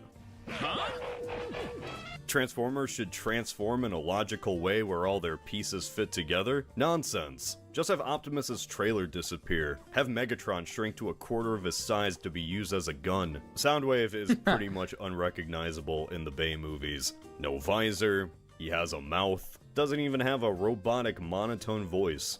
I understand. No prisoners, only trophies. They intentionally went out of their way to make him barely resemble the original. They probably just thought it was too goofy. Wouldn't really fit in with all the war crimes. I guess Imagine that's if fair. Rumble I had guess been in that's Dark fair. of the Moon. At least Shockwave got his recognizable single eye. Is he purple? No. Single Does he eye, talk that's with dope. his smart intellectual accent? The disappearing trailer is a canon No, event. but this Remember is you were a 10-year-old Shockwave, in this utter 18 demon. 1986 That's just how going to Shockwave see looks the on the movie referencing inside. all these Megatron characters in every G1 Saturday is for your 2 years. classic That'll be 80s important. cartoon villain. That energy now belongs to us. He just loves to be a bad guy. Me being Sure, a giving 10-year-old him in a sympathetic 1986 origin is good gonna be and all. important? Every iteration today has given I'm him at confused. least some understandable motivation, from betrayed revolutionary to revolutionary gladiator. Yeah, original Megatron wasn't like that at all. He's just evil for the love of the game. That's not even a joke. Like, there's an episode where some Autobots time travel to the beginning of the war and see how it all began. Like, they see early Megatron, and he's just a dick. He guns down Orion Pax for no reason. Like, just to do it. I love it when characters are just evil for the love of the game sometimes. Sometimes I like it when characters don't have any deeper meaning for why they're evil. They're just bad. You know, they're just like, fuck it. I like being a bad person. I'm just bad. I like that. I like it when characters are like, they're evil for the love of the game. Now, to be fair, Transformers 1, I did like his trope, his like little trope where he became bad. He was like his friend. He was like Optimus's friend, and then he became bad. I did like it. It was really fun. But I fuck with random bad guys just because they're bad guys. Those are fun. Shockwave commits legit war crimes. Fun fact, despite Soundwave appearing in nearly every episode of Transformers Prime, Soundwave only has 2 lines. Soundwave superior, Autobots inferior. That's Optimus huge. Prime only became a Prime because Megatron shot him on a whim. And so the lesson of the episode is that Megatron has just always sucked. He's always been an asshole. We only store energy here. That's just what I wanted to hear. Hell, it's even alluded to that most of the Decepticons never even joined Megatron willingly. He just brainwashed people with a tentacle monster. But even though he's the most evil, he'll still team up with the Autobots from time to time when there's a bigger threat. It's always funny when he does. Look at Optimus just turn him into a little gun. There's really nothing else that goes on in his head. He wears his anger and stupidity on his sleeve, and it backfires on him every time. For being a leader who every week yells for his troops to retreat, they sure are still loyal to him. Until, you know, they aren't. I need assistance. How unfortunate. Starscream's the best character in G1. Hot take, I know. Starscream. But like, there's a reason everyone loves him so much. You are either lying or you're stupid. I'm stupid. You'll understand soon. Okay. He's sniveling, a coward, opportunistic, literally the worst sidekick ever. Starscream will use every opportunity to betray Megatron. And I do mean every opportunity, even the bad ones. Too bad. I guess that makes me the new leader. You can't even really describe his antics as sneaky or plotting. He isn't sneaky at all. He's very open about wanting to overthrow Megatron. He's just a He dummy? says it to Megatron's face, often and loudly. G1 Starscream is a character that you really couldn't make today.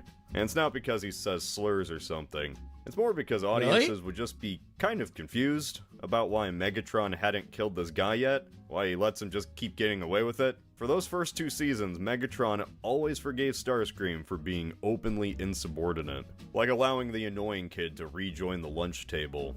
Except for that one time. Yeah, so Megatron did actually punish Starscream once in G1. It was during the episode Hoist Goes Hollywood. The Decepticons try to steal footage from a movie that has evidence of their misdeeds. Don't ask. Starscream successfully stole the footage, but little did he know that Hollywood has a thing called footage backups. How was I to know? I did what you told me. I followed your orders. I warned you, Starscream. I'm too valuable to miss this. Holy shit. I like how Starscream betrays Megatron multiple times and only gets a slap on the wrist. But the moment he forgets the inner workings of the film industry, Megatron fucking rips out his throat. At the end of season 2, there is another time that Megatron punishes him. Starscream gets banished for trying a coup. But that's really not as funny as Megatron killing him for not being a film nerd. In future iterations, Starscream's little betrayals would have a more permanent effect on the status quo. But in G1, he has the memory of a goldfish. After watching all of these episodes, the funniest thing is that you start to notice Starscream's usually correct, poking holes in Megatron's very obviously flawed plans, like the plan to drill into the center of the Earth and destroy it, while they were still on it. It's okay, we have a portal. Uh-oh. You kinda come to realize that even though he's cowardly and deceitful, Starscream is smarter than Megatron. So he's but just smart, he's intelligence DeBuane. is He's really not DeBuane. what Decepticons care about. All they care about is power. It already drifts precariously in the sea of time. Scientific gobbledygook. The G1 Decepticons are a faction stuck together with duct tape and string. And that duct Megatron tape steals is his Megatron. Epstein tapes. Because you see, True. without Megatron, they all go at each other's throats. They've done it many times. In Season 2, they decide to just overthrow Megatron and Starscream, and it's really funny. He gets the diary so he can rip the pages out that has him in it. After doing this, all of them want to be leader, because of course they do. And the Autobots just sit the whole thing out. They don't care. I never get involved in domestic squabbles. Hey, why you're... The first season was pretty basic stuff. Decepticons try to steal the Energon and suck this. Planet, try! Autobots try to stop them. Decepticons have a space bridge, you gotta find the space bridge. Decepticons try to take energy from a factory, gotta stop them. And then Megatron fucking teleports Cybertron over the Earth. Oh. Remember the climax of Dark of the Moon? That was inspired directly by a 3-part arc called The Ultimate Doom. Damn. Megatron did the exact Ultimate same Doom? thing in G1. This apocalyptic level event that capped off the Bayformers movies was episode 11 of season 1. There are 100 episodes of this. There was an episode with mermaids. Funnily enough, the G1 episode was actually more disastrous than it was in live action. I can't imagine just like apocalyptic episode on random episode 11. Optimus saves the day, and then episode 12 it's just back to the office, just normal day. It was peak episode to episode nonsense. That'd be fucking awesome. In Dark of the Moon, Chicago got destroyed and all, but in the cartoon, everything gets destroyed. A planet teleported in front of the Earth. There's horrific and realistic gravitational consequences from this. Worldwide tsunamis, massive earthquakes, volcanoes going off. Why did they make the 80s version scientifically accurate? There were long-lasting ramifications here too. It's an 80s cartoon, so of course they're not gonna say if anyone died, but I kinda suspect that Megatron killed millions of people. Top that, Bayformers. To your average casual person, they might see Transformers and be like, I get it. They're robots that transform. Pretty easy concept to understand. But that's when I take you aside and I say, no, you don't get it. You see, Season 1 is pretty tame. Stop Megatron, save the world, that's the goal. But then we get to Season 2, and the show loses its fucking mind. I'm going to just name off some episode summaries. So, the Dinobots get shipped to Dinosaur Island, a land trapped within a time portal. More time portals open, so the Autobots have to fight cowboys and mammoths. Megatron creates a fake replica of Prime that he remotely controls. Also, he can infiltrate the Autobots and convince them to collect some crystals that would explode and kill them all. This leads to the classic Who's Who dilemma, where they figure out which Optimus is real by having a race. Megatron steals the Empire State Building. While trying to get it back, Optimus gets disassembled by the Decepticons and turned into a gator, thus creating Croctimus Prime. Starscream gets transported to the days of King Arthur, where he tries to take over the kingdom and rule it as his own. He gets defeated by Merlin, technically making the last night the second time that wizards appear in Transformers. While fighting during a baseball game, the bots are transported to a world where everyone is giant, and they're the size of toys. It has some of the worst animation mistakes I have ever seen in a cartoon. What the fuck went wrong? There's a little electric gremlin named Creamzeek that takes over technology and nobody can stop him. He constantly says his own name like a Pokemon.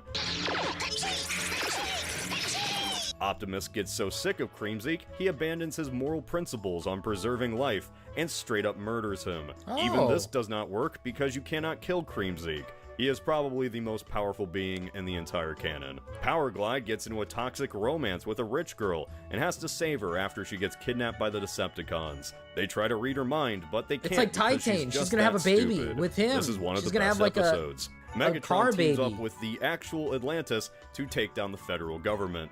Atlantis is never mentioned again, and that's like 10 episodes. There's so many more. They really played fast and loose with the whole Transformers concept for most of Season 2, throwing everything at the wall to see what stuck. And I'll be honest, I love it for that. Like, you really do not know what you're gonna get from one episode to the next. there is no consistency. One episode might have a like sad going on little backstory adventures, for a major dude. character, like how Jetfire and Starscream were once friends, or how Omega Supreme was betrayed by the Constructicons after Megatron brainwashed them. And then another episode has Optimus dunking some hoops. This was not a series where the gimmick ever really got old. How could it? The cast was constantly changing. Let's be honest, this was a show made to market toys to children, so new toys, or characters, always found themselves just showing up without further explanation. What are you talking about? Power Glide's always been here. Shut up. Some of the original bots hung around, while others got thrown into the bin. Eventually, even the newer bots started getting thrown out. There's a pattern of introducing new bots, having them be the sole focus for a couple of episodes, and then moving on to something else. This seems like it'd be a bad formula, but it's really not.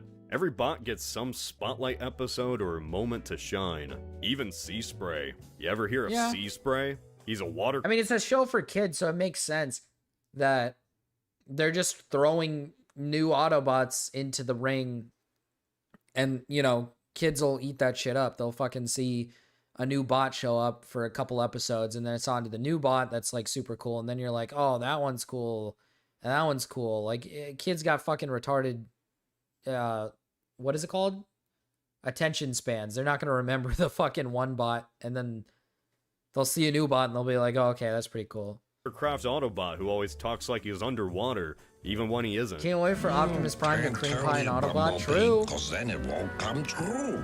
It's like he's getting constantly waterboarded. He gets a spotlight episode where he has to save a mermaid planet, and he falls in love with a mermaid. He transforms into a mermaid. He still talks like he's getting waterboarded. How do you like that? There's Autobots here that just never show up again. Cosmos. Just look at Cosmos. Now, by the end of Season 2, they did kind of go too far with this. It sort of devolved into a carousel of new faces by the end. It didn't help that every other episode they had to introduce a new group into the lore, and each new group had to combine together. You know Devastator? Bunch of smaller bots combining into a big bot? Well, it must have been a big hit because the second half of Season 2 just introduces one new combination team after another. In one episode, Megatron is sick of losing on the ground, so he creates a team of Decepticon cars. So Optimus is like, oh yeah? Two can play at that game, and he creates Autobots that can fly. This introduces the Decepticon Stunticons and the Autobot Aerial Bots. Each team, of course, can combine into a giant robot, and they fight each other. But that's not all. Starscream discovers a bunch of military vehicles in Guadalcanal and turns them into bots, thus creating another team, the Combaticons. A team who personally answers to Starscream, their new leader. But none of them like him, so they ignore him immediately.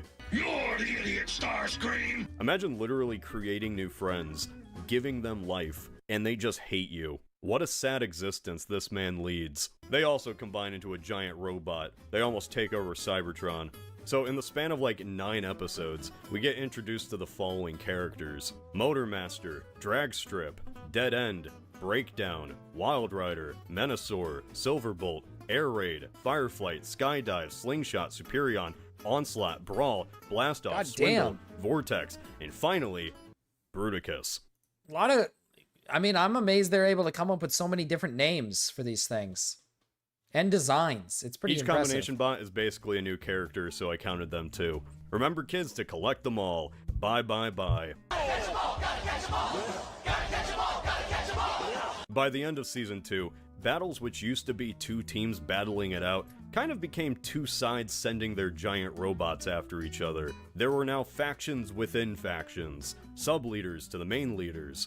Season 2 came to an end, and there were a lot more bots than there had ever been before. So many bots. The last episode is even called Bot.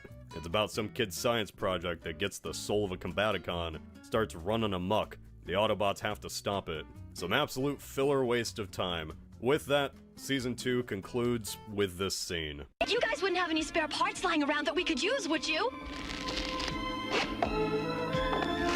I'd say that about wraps it up. Yep. Whoa! Why'd they do that to the girl? What are they gonna do to her? Together is them watching these 2 guys duct tape a girl's mouth and drag her away. Anyway, on to the movie. One shall stand. You say that, but Pokemon one exists. shall fall. Hey, Pokemon exists. That's true. There's over fucking 1,000 of them. There's a lot. There's a lot of them, man. I feel like there's going to be, I'm going to be brutally honest, there might be a day where Pokemon stops making Pokemon. There's gonna eventually be a day where they stop making them. Like, there's just so many that they're just like, why don't we just like make new generations, but they just have the same mons, but just different. Change up the starters or something, you know, change up the starters, make it like 3 different. I feel like that's going to happen one day. I feel like eventually they just gotta stop doing it. Like, they just run out of ideas. Oh, here we go. The movie now. It's going to be huge. All right. After 2 seasons of All silly right. shenanigans, Transformers the movie hit theaters to the cheers of all the little kids who had grown so accustomed to the family-friendly antics of the Autobots. If you watch all of G1 in order, we end the last episode of Season 2 on a story about a wacky robot causing a ruckus around town. And then we begin the movie with a scene of an entire planet being devoured by a cosmic horror. This series' death count went from 0 to untold billions in 2 minutes flat. Wait till we get the AI mons. True. I love Transformers the movie. It is probably one of I the feel most like they'll just stop doing fascinating Pokemon at films that to point. ever exist. True. They couldn't just simply make a silly kids toy movie. Oh no, that would be too easy. They had to just complicate things. This movie is like demolishing a building to build something else in its place. They kinda threw away everything from season 1 and 2 to make the most transformy Transformers thing that ever existed. This is often thought of as the pinnacle of G1.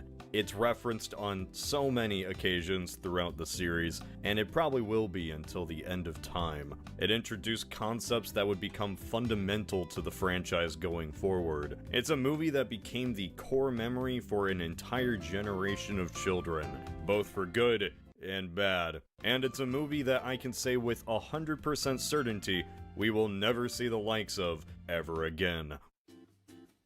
So before talking about this whole thing, let's do a quick rundown on the plot. Makes things easier for me, makes them easier for you. When I first watched Transformers 1986, I did so years ago before really finishing the series. I watched it to really just see what the movie was like. And hey, I liked it. I was a little confused. There were some characters I didn't exactly know about, except for RC, so I figured that once I finally watched the series, then I would have more context about who these characters were. And that did not happen. Apparently, just like One Piece, there's a time skip. You see, the original series took place in the modern day, which meant 1984 to 1985, and the movie takes place 20 years in the future, in the far-off year of 2005. What? Ooh. In that span of time, the Autobots have made Earth even more of their home, with the old base of the Ark being replaced by Autobot City.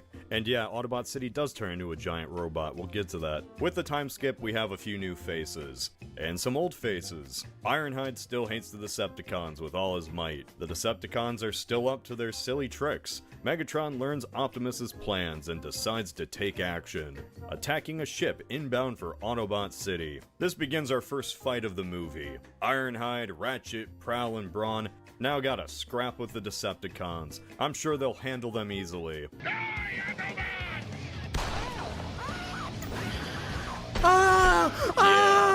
After seeing those longtime fan favorites die horribly, we cut to a tranquil scene of nature. This movie has kind of a tonal problem. Here we meet the only canonical proof that Spike Witwicky ever got laid, his son Daniel, hanging out with his Autobot friend Hot Rod, a new character who will surely be accepted and loved by Transformer fans everywhere. Daniel's sad that his dad is in space instead of spending time with him. They stay dead, by the way, G-Kid, for the rest get of the over show. it. You're not the center of the world. Sounds like my kids. Pay child support, daddy. No, I'm hanging out with Bumblebee. You know how in the days of the old internet, people would make music montages with anime synced up to Linkin Park songs? Anime music videos, or AMVs they were called.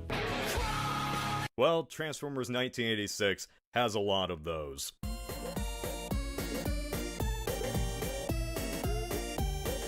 Like, just ingrained into the movie. Scenes with straight 80s rock, played in full as the action happens. And that's not even a complaint. More movies should do this. To greet the incoming Those were shuttle, the days, Hot Rod and Daniel go AMVs. for a drive. I was never thus around giving for us those days. AMV1. I can't really play copyrighted music, so here's a taste. Or at least I kinda Wow, was, kinda thrilling. wasn't. Like, Sadly, I saw though, this a sunny few day is AMVs. ruined by the revelation that an aircraft has been hijacked. I watched a few. Man, it really is the 2000s. When people talk about Transformers 1986, they're really just talking about the first 30 minutes or so. A majority of the callbacks you ever see in the future are just calling back to this one battle. And when I mean this one battle, I really just mean anything that Optimus does. You got the touch. You got Mold, the okay, Kanga. Optimus and Megatron Kanga. have one Oh, final yeah, fight. Kanga. Megatron is defeated. He begs for mercy. And instead of just shooting him Sentinel style, Optimus instead waits for a split second. Just enough time for Hot Rod to help out. No, you don't, Megatron! He sure does help out. What the hell? So now Optimus is dead. I guess he couldn't handle a piece of wood to the stomach. Megatron couldn't handle falling down 3 flights of stairs. In the first 30 minutes of this movie, the leaders of both factions are dead. Optimus flatlines on a hospital bed. Megatron gets jettisoned out of an aircraft and turned into Leonard Nimoy. I love this scene so much. They're like, they're literally, what I don't understand, right, is they literally are cars, right? So just repair the car. You know? Like, in my mind, it's like, just repair the car, then they'll live, right? This is... Oh, fuck. This is even before my time. Nate, you're literally Optimus Prime, brother. You literally have Optimus Prime. That's your car. That's what you drive. Not your car, your truck. You are Optimus, dude. They chuck all the injured bots out of Astro Train to lighten the load in space, and then all clobber each other to find out who's the new leader. We shall roll. Soundwave superior, Constructicons inferior. It really just sums up everything the Decepticons are. After drifting through space, I mean, obviously Megatron is Megatron found wasn't by really Unicron. dead. And Unicron forces Megatron to do his bidding, turning him into Galvatron. So we lose Frank Welker's classic voice for Leonard Nimoy. Now with a fancy new body, Galvatron shows up to Starscream's wedding and guns down the bride-to-be. What? Is that you? Here's a hint. Here's a hint. Straight up dusting him from existence. My god. And then the rest of the movie is really just about defeating Gloves? Unicron. What kind of gloves? I'm not gonna keep going through this beat by beat. Like, Unicron wants the Matrix of Leadership, Galvatron tries to get it, the remaining Autobots are scattered and have to reunite, there's some more AMVs, and Hot Rod becomes the new leader of the Autobots, Rodimus Prime. Unicron explodes. Jesus Christ, dude. Where's some fucking... Chat, this guy is fucking destroying his hands. He is... Oh my god. Gamma. Jesus Christ, dude. You know what, actually... Chat, entertain each other, okay? I gotta pee real quick.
All right. You need a BRB screen? I do need a BRB screen. I mean, I have one, actually. It's right here. This is my BRB screen. I just never click on it. I never click on it for some reason.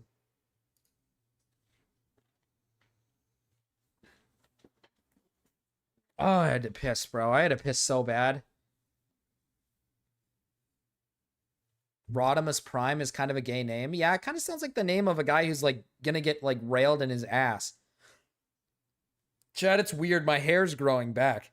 Like, you know, how long ago was the hair cutting? It was a while ago, and now it's like my hair is like, I have hair. You know, I have hair, but it's not long. It's not long. It's still short, but it's there. Marcus, show the chat. I do not have soft hands.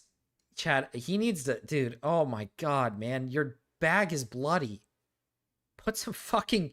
Put a bag... Not a bag. Put a glove on, man. The bag is bloody. You hit that thing really hard.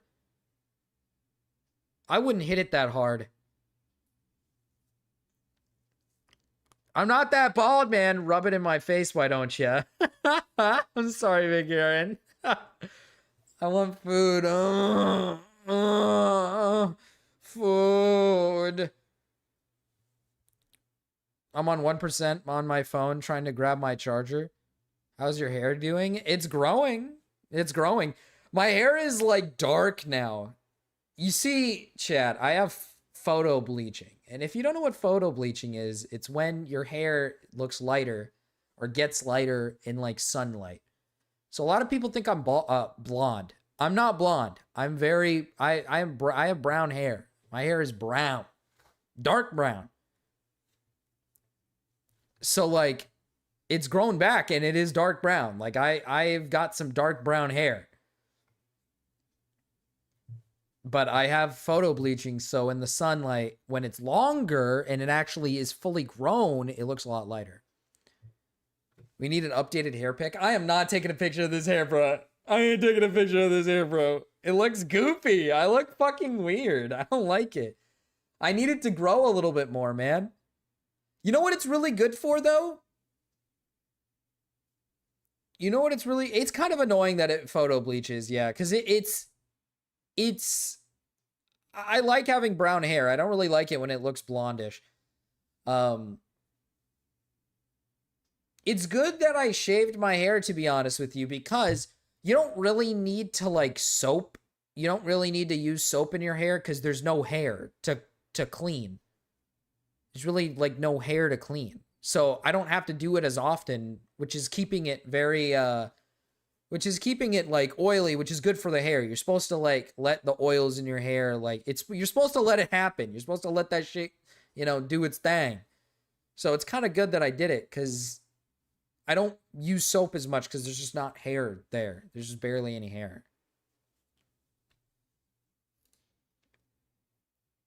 So you're saving money? Pretty much, I guess. Okay, Marcus, take the picture off the screen. You're scaring viewers. True. The Autobots win. The end. Okay, so thanks. Yeah, the weapons the robots were carrying for 2 seasons actually could cause damage this entire time. Who knew? Not me, apparently. Like, after watching so many of these episodes, you just kind of forget. They might as well have been shooting cat lasers at each other. Then the second Megatron screams.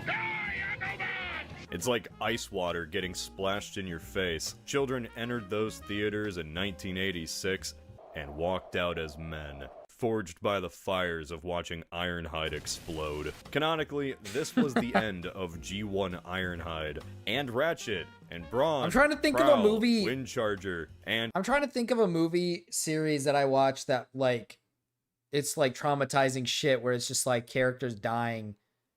And I just was like, damn. I walked out of there like, damn. I just can't think of anything. Probably, honestly, the only movies I can think of that do stuff like that where someone actually dies is like Shrek. But it's not that intense like this. And Wheeljack. Wheeljack, the inventor of every Autobot doodad, the creator of the Dinobots, and a core member of the cast, was killed off screen. at least in the American version.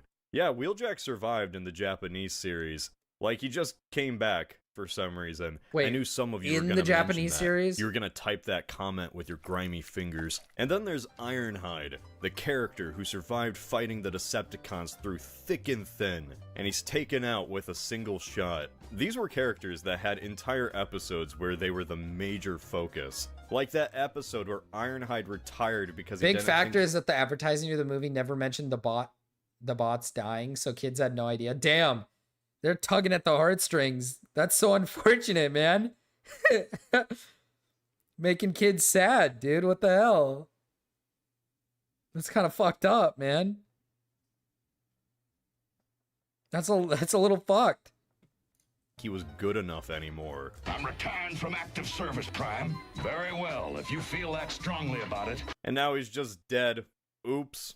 Now, I'm not too emotionally devastated that cartoon characters were killed off in a movie that came out a decade before I was born. I'm not screaming to the heavens to avenge old Prowl. I do, however, find this entire situation incredibly funny. In my humble opinion, this is one of the most ballsy moves ever done in American cinema. It's such a unique way to accidentally traumatize children. Like, there's a story of a kid that locked himself in his room for 2 weeks because Optimus died. Kids were crying leaving the theater. To just introduce realistic death into a children's cartoon that had no previous ramifications without warning, and then make those consequences permanent? Oh man, I'm still geeking out about it. We truly will never see anything like this ever again. It's like if the Paw Patrol movie killed the cop dog. Even in films geared towards That'd be so awesome! Audience, when a beloved character dies, it's usually in a dramatic, more drawn-out way. Like they go out nobly, or perhaps they say goodbye to their friends and family. But in this kid movie, these toys died in a way that was almost disturbingly realistic to how it often is in war. In war, death just happens, suddenly, without honor. It doesn't matter your history or your importance, it can come just like that. So you're 10 going to see this movie and Prime dies in the first 30 minutes with no warning. That is true. That's like, that'd make a kid go like, fuck, no! Transformers the movie actually a deep and symbolic depiction of the horrors of war? Is this a video essay about how this was deep and profound? Of course not. Devastating Children was just the unintentional yet hilarious ramification after you kill off characters that apparently kids cared about. A misread of a fan community so gargantuan that it spurred memoirs, articles, and entire books about why this whole thing even happened. Like it's an actual historical tragedy. We gotta get to the center of it. Who's responsible? To answer that, I did some research. Books like I Killed Optimus Prime by the movie's official screenwriter, Ron Friedman. Bumblebee and Me by Bumblebee's voice actor, Dan Gilvezan. This Den of Geek article by Ryan Lambie. And Chris McFeely, who has a whole video That's awesome. detailing... It built character. That's true. That's true. It is awesome and it built character. And that's what makes the kids love Optimus Prime even more. The development of the movie script. He goes into way more detail than I ever could, and just watch the video if you want the whole history. All I cared about was who was responsible, who was the culprit, who could it ever possibly be? Hasbro. Of course it was Hasbro, like who else would it be? But I will say Hasbro's only responsible for like 85% of this. So stick with me. Transformers was a series that was just a product of its time. Literally, it was a product that only existed to push a product. By 1985, Optimus Prime, Wheeljack, and the others were old news. They were toys of the original 1984 line, a line that was getting discontinued. So Hasbro created a list. A list that said which characters were now no longer safe. This wasn't necessarily a list that was killing characters off. It was more saying, going forward, the show didn't really need them anymore. You could do whatever you want. You could just get rid of them, have them go on vacation. As much as Hasbro rightfully gets the blame for all of this, funnily enough, they weren't even the ones that came up with the idea to kill Transformers off. Oh no, That bold idea came from the screenwriter of the film, Ron Friedman. According to the Transformers wiki, Friedman's contribution to the original series was adding additional dialogue. Apparently, he takes great pride in writing Warpath's multiple zingers. So thank you for that. Friedman always intended to kill some characters off for the movie. He says it in his book. My first big I idea killed about Optimus writing Prime? The Transformers the Yes! movie was that I wanted the characters to die in the picture. Die. Is that because I'm a bloodthirsty savage in a permanent state of steroid-induced rage? No. It's because I want audiences to really care and feel something about the story they'll be paying to see. Death adds consequence. It adds drama. It's interesting to write that the characters are in actual danger now, and not just shooting laser beams at each other. Might make the plot of your film more engaging. Perhaps they might kill off some unimportant Autobots, like Brawl or Prowl. Trust me, they weren't really doing much. Decepticons would die too, especially those that should have gotten their comeuppance anyway. Just enough peril to let the audience know they're not in Kansas anymore. So Friedman told Hasbro his idea for the movie, and I guess Hasbro really liked the idea, almost too much. You see, Hasbro never considered having the concept of death in the Transformers property, at least until Friedman told them. Friedman just wanted to add stakes to the story, but it seems like all Hasbro heard was we should kill Optimus Prime. Unfortunately, I think my presenting the somebody needs to die notion started the corporate thinking that led to Hasbro handing Optimus Prime a death sentence. That was a bell I couldn't unring.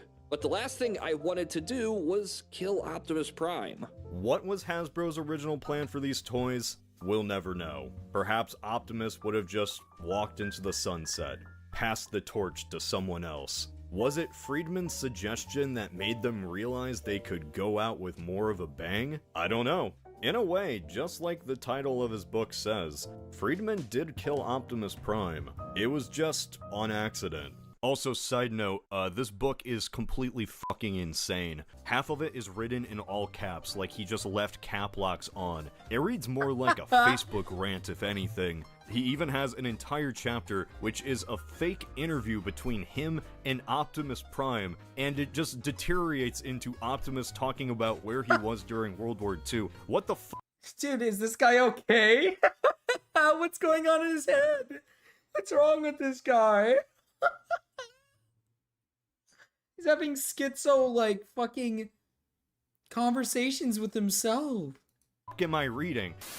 Why Hasbro thought killing off Optimus was a good idea, we'll never know. Maybe they thought killing off a major toy would force kids to go off and buy the replacement, like the mindless consumers they were. This was clearly a bad idea, and according to Friedman, he protested the decision to kill Optimus, said he didn't want to write Optimus dying, but write Optimus dying he did. It became a part of the earliest draft of the film.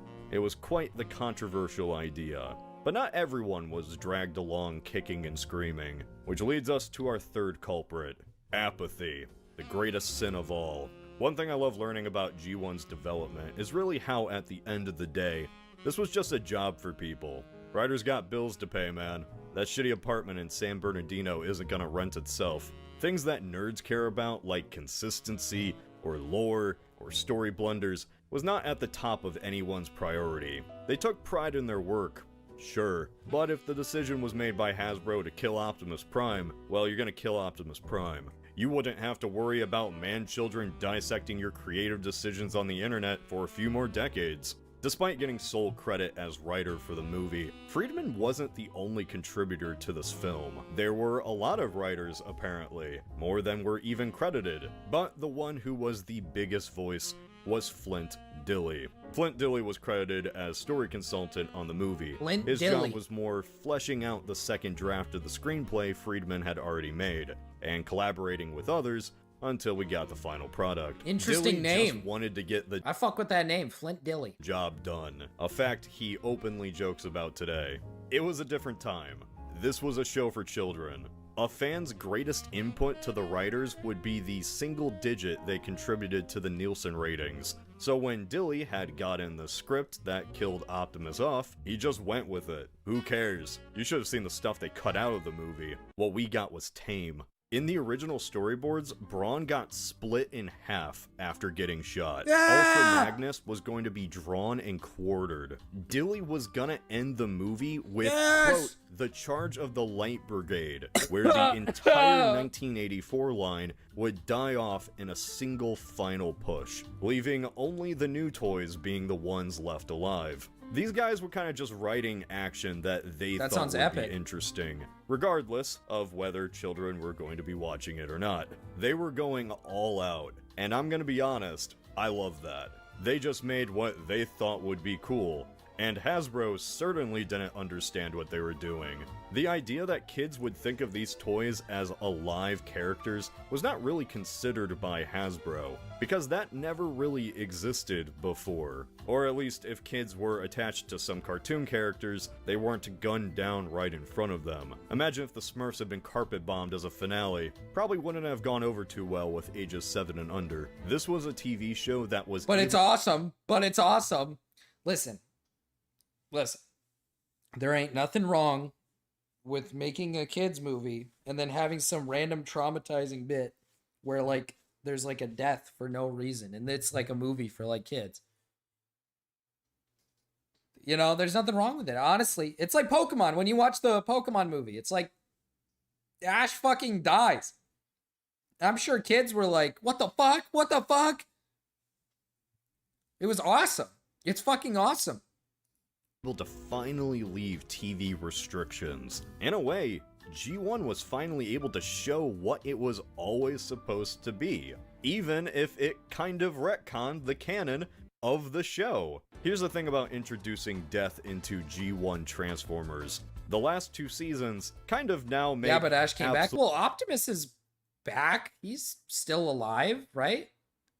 He died in this, like, movie, right? So did this kill the canon? So this movie wasn't actually part of the real canon anymore? They got rid of, like, the old way?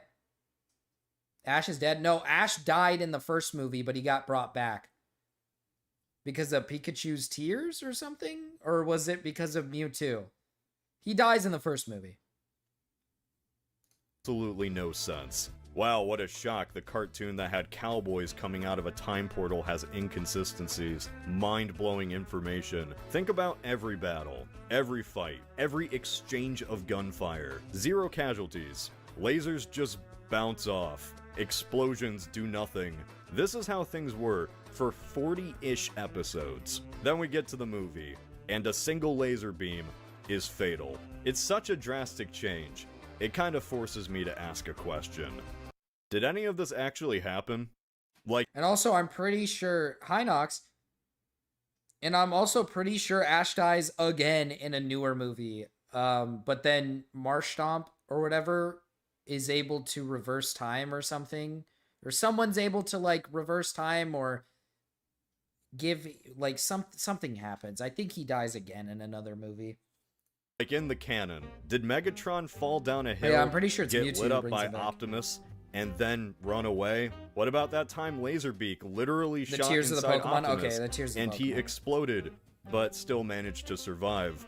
Or who could forget when Optimus was disassembled piece by piece and rearranged into a crocodile? If the movie is canon just like the show, wouldn't they have died in all of these situations? Is the show even canon compared to the movie? Did these silly situations just never happen? Did they happen differently? Maybe we just need to accept that this and this did still happen, just on a chronological timeline. Somehow the bots fought each other for millions of years without ever dealing a fatal blow. It's like a fighting game where both sides have infinite health. And then everything changes because in 2005, Megatron finally said the word die. Alright, so I guess now in the movie, they can die. It turns out you just can't put bots back together like they did in the TV show. Yeah, Pointless. Like in the movie, I've never seen Ultra him before, but he Magnus seems doesn't like a pretty get cool drawn guy. and quartered, Pretty cool but content he does creator. get gunned down by the Decepticons. It's brutal. He straight up explodes. Had this been the show, he probably would have survived, just simply put back together. But as the movie establishes, bots just can't be put back together. Then they put Ultra Magnus back together. So, all the other bots can be shot once and fucking die. Optimus can be shot a few times and slowly flatline on a hospital bed, and there's nothing anyone can do. But Ultra Magnus, the brand new toy, can explode into pieces, be dead for hours, and then be put back together. So anyway, the music's pretty good. That's pretty epic. At the end of the day, Transformers the movie isn't about life or death. It's not about the story. Hell, it's not even about the transforming robots. At the end of the day, Transformers the movie remembers what's really important.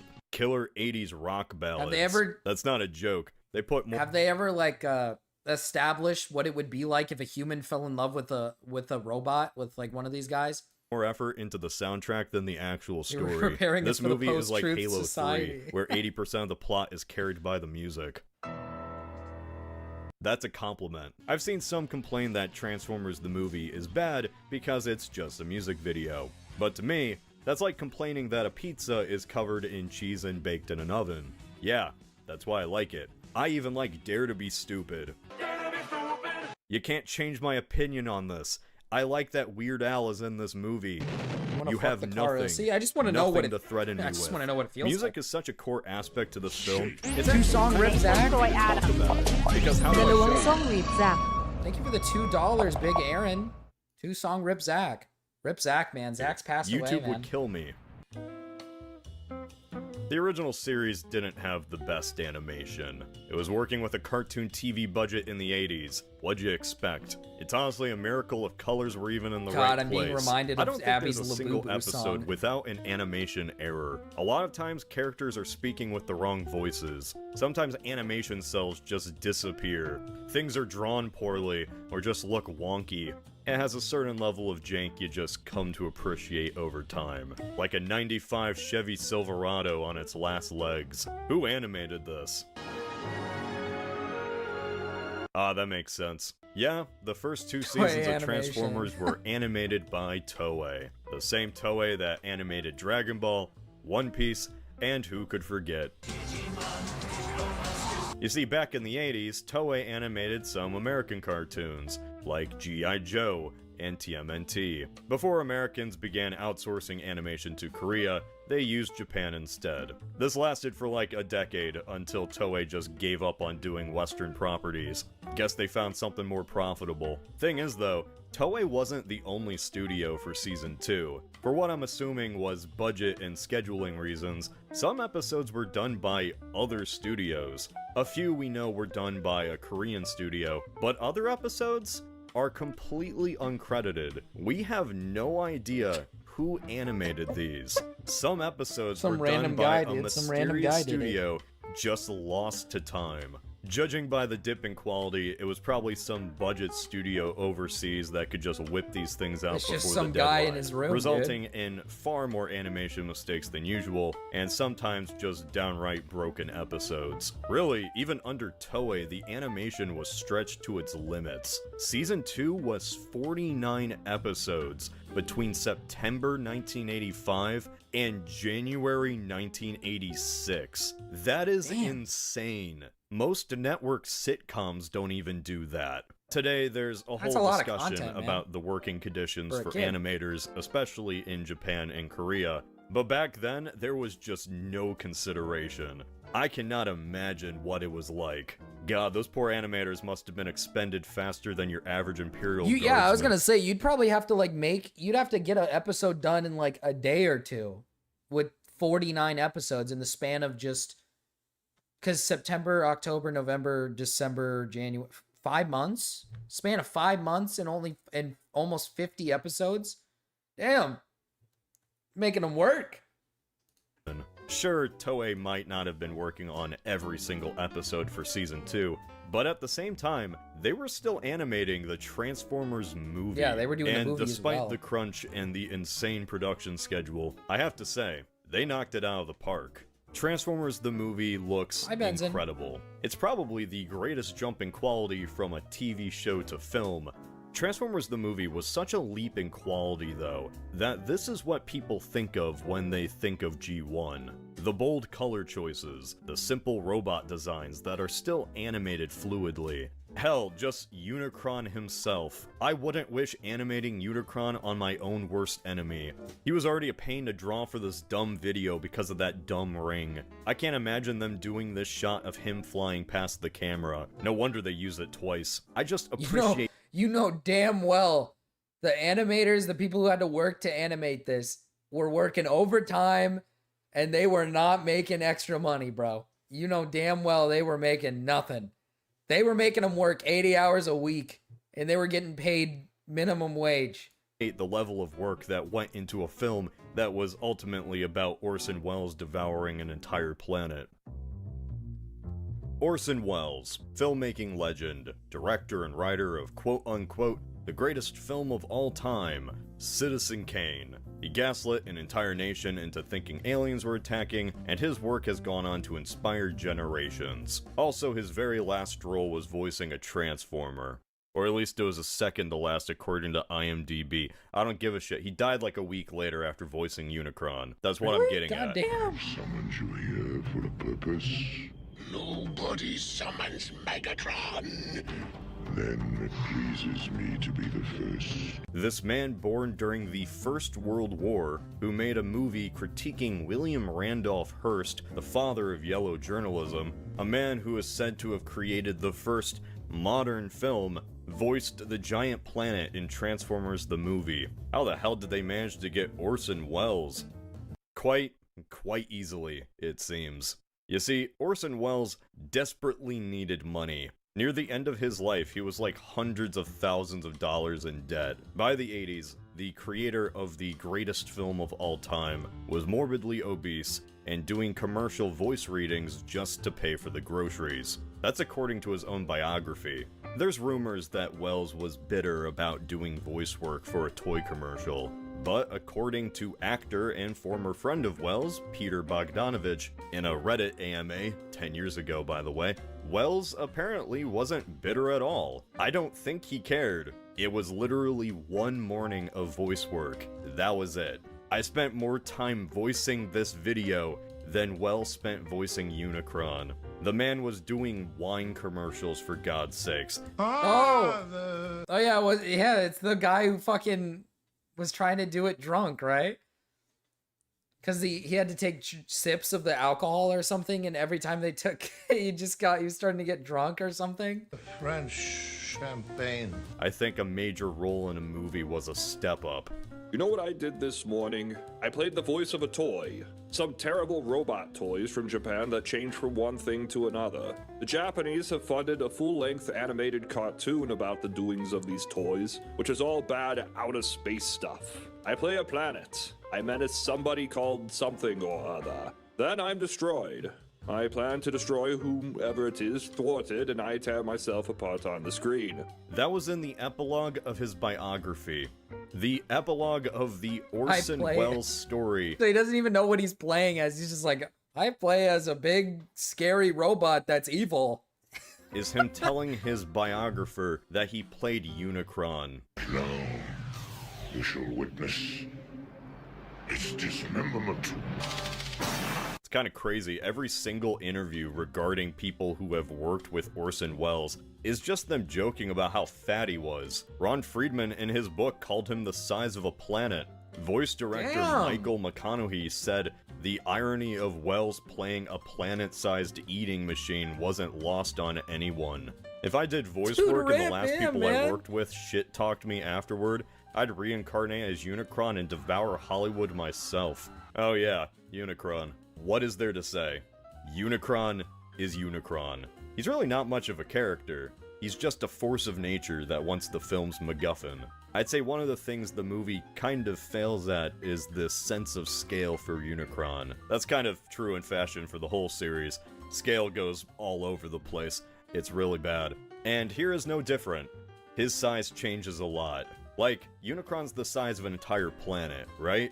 But when they exit his eye, they shatter his entire eye. I might be wrong, but according to scaling, everyone here should be the size of mountains. Oh well, Don't think about it. He's a cool design. That's all that matters. He devours entire civilizations with a cartoonish crunch. Unicron is just Robot Galactus. He even sends out his minions to do the actual fighting. And one of those loyal minions is now Megatron, who got chucked out the window the second he was useless. After getting zapped by Unicron's high beams, Megatron was reborn as Galvatron, now voiced by our second celebrity, Leonard Nimoy, known for being in the classic The Ballad of Bilbo Baggins. Oh, Galvatron. I love classic Megatron, of course, but nothing beats Galvatron's introduction. Starscream finally did it. He overthrew I have a feeling Megatron. this movie's He's not on canon top of the anymore. world. How is he supposed to know a giant planet would give his boss an upgrade? Starscream was leader of the Decepticons for a full 28 seconds. This is the best death in the movie, by the way. This was also Galvatron's coolest moment. It's all downhill from here. Galvatron is a suitable threat throughout the movie. He does kill Magnus, after all. He gains the Matrix of Leadership, though he can't use it. It's a canon neat to dynamic G1. having a minion I guess who that's so true, yeah. clearly wants to kill his master, but it never works. That Megatron pride is still alive and well in Galvatron, though it doesn't do him much good. It wasn't his fault that the MacGuffin wanted to choose the Autobot with the Why not raddest just color salvage scheme. parts? Okay, let's talk about Hot Rod. Actually, wait, that's a good point to make. Why not just salvage parts? If they can't come back anymore, if the idea is they can't come back anymore, why not just salvage parts? By the way, Big Aaron, I'll play your song. Don't worry after this. Hot Rod. Hot Rod. No figure causes more dismay and discussion than good old Hot Rod / Rodimus Prime. Hot Rod, according to Friedman, is that character that goes on a classic hero's journey. He starts off as a smartass kid, undergoes tribulations, learns from that experience, and eventually becomes the hero. There's also some chosen one elements going on here. Man, it sure would have been nice if the Matrix let Ultra Magnus know he wasn't worthy. Guess he had to find out the hard way. The Matrix of They do Leadership salvage the chose comic Hot ideas Rod in the- instead, as the new salvaging leader of parts the idea in the Autobots, transforming him at the end of the movie into Rodimus Prime. The whole next season would now be about the adventures of Rodimus and these new Autobots. What's he talking about? We're gonna get killed. I'm sure kids were going to love My seeing wife. more of this character. This shouldn't be too surprising, but people aren't going to accept a replacement character with open arms immediately after seeing the old one get killed, especially if that replacement character debatably caused Optimus's death. Out of the way, Hot Rod! Oops. So let's break the scene down. Optimus beats Megatron, Megatron begs for mercy, Optimus pauses shooting to question Megatron. This was a distraction though, as Megatron reaches for a gun. Hot Rod notices this and pounces on Megatron to stop him. Optimus can't get a clean shot, and after Megatron wrestles Hot Rod off, he shoots Optimus. Gonna be real with you, doesn't look too good for old Hot Rod here. If he didn't get in the way, then none of this would have happened. No I mean, Optimus Prime you could death. argue that Optimus should have just unloaded into Megatron without question. He really shouldn't have wasted time like that, and it led to the situation want getting chicken out of shawarma. hand. You can have The chicken thing is, shawarma. though, Hot Rod still messed up. That isn't even my opinion. That was the intended purpose of Ron Friedman. Hot Rod was meant to be racked with guilt for making this mistake. A classic hero's journey dilemma for him to move past and grow from. Add some depth to this next generation leader. That's neat and all from a writing perspective, and it certainly adds complexity to the character. But is that really needed for a show intended for children? And I don't mean children can't understand complex emotions. I'm just saying they're not gonna like the new guy if they think he killed Optimus Prime. That's gonna be a problem when you're trying to sell a toy. That is true. We didn't like that at all. Dumbass Hot Rod. You can't just It was talk Hot Rod's about the fault. movie without giving context on season 1 and 2. You also can't just end with the movie, because Transformers the movie was in a lot of ways just the start, the grand pilot for season 3, and season 3 was in a lot of ways not really a season 3 at all. Had this series been released today, it might have been called a spin-off. This is not the same show as season 2. Much of the original cast, both Autobots and Decepticons, were gone, replaced with brand new characters that continued the fight.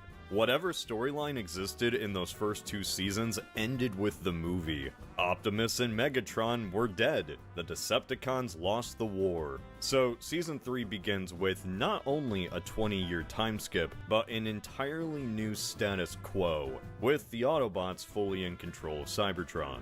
This is like the Zeta Gundam to the original Mobile Suit. If you're not a Gundam fan, I swear that metaphor makes sense.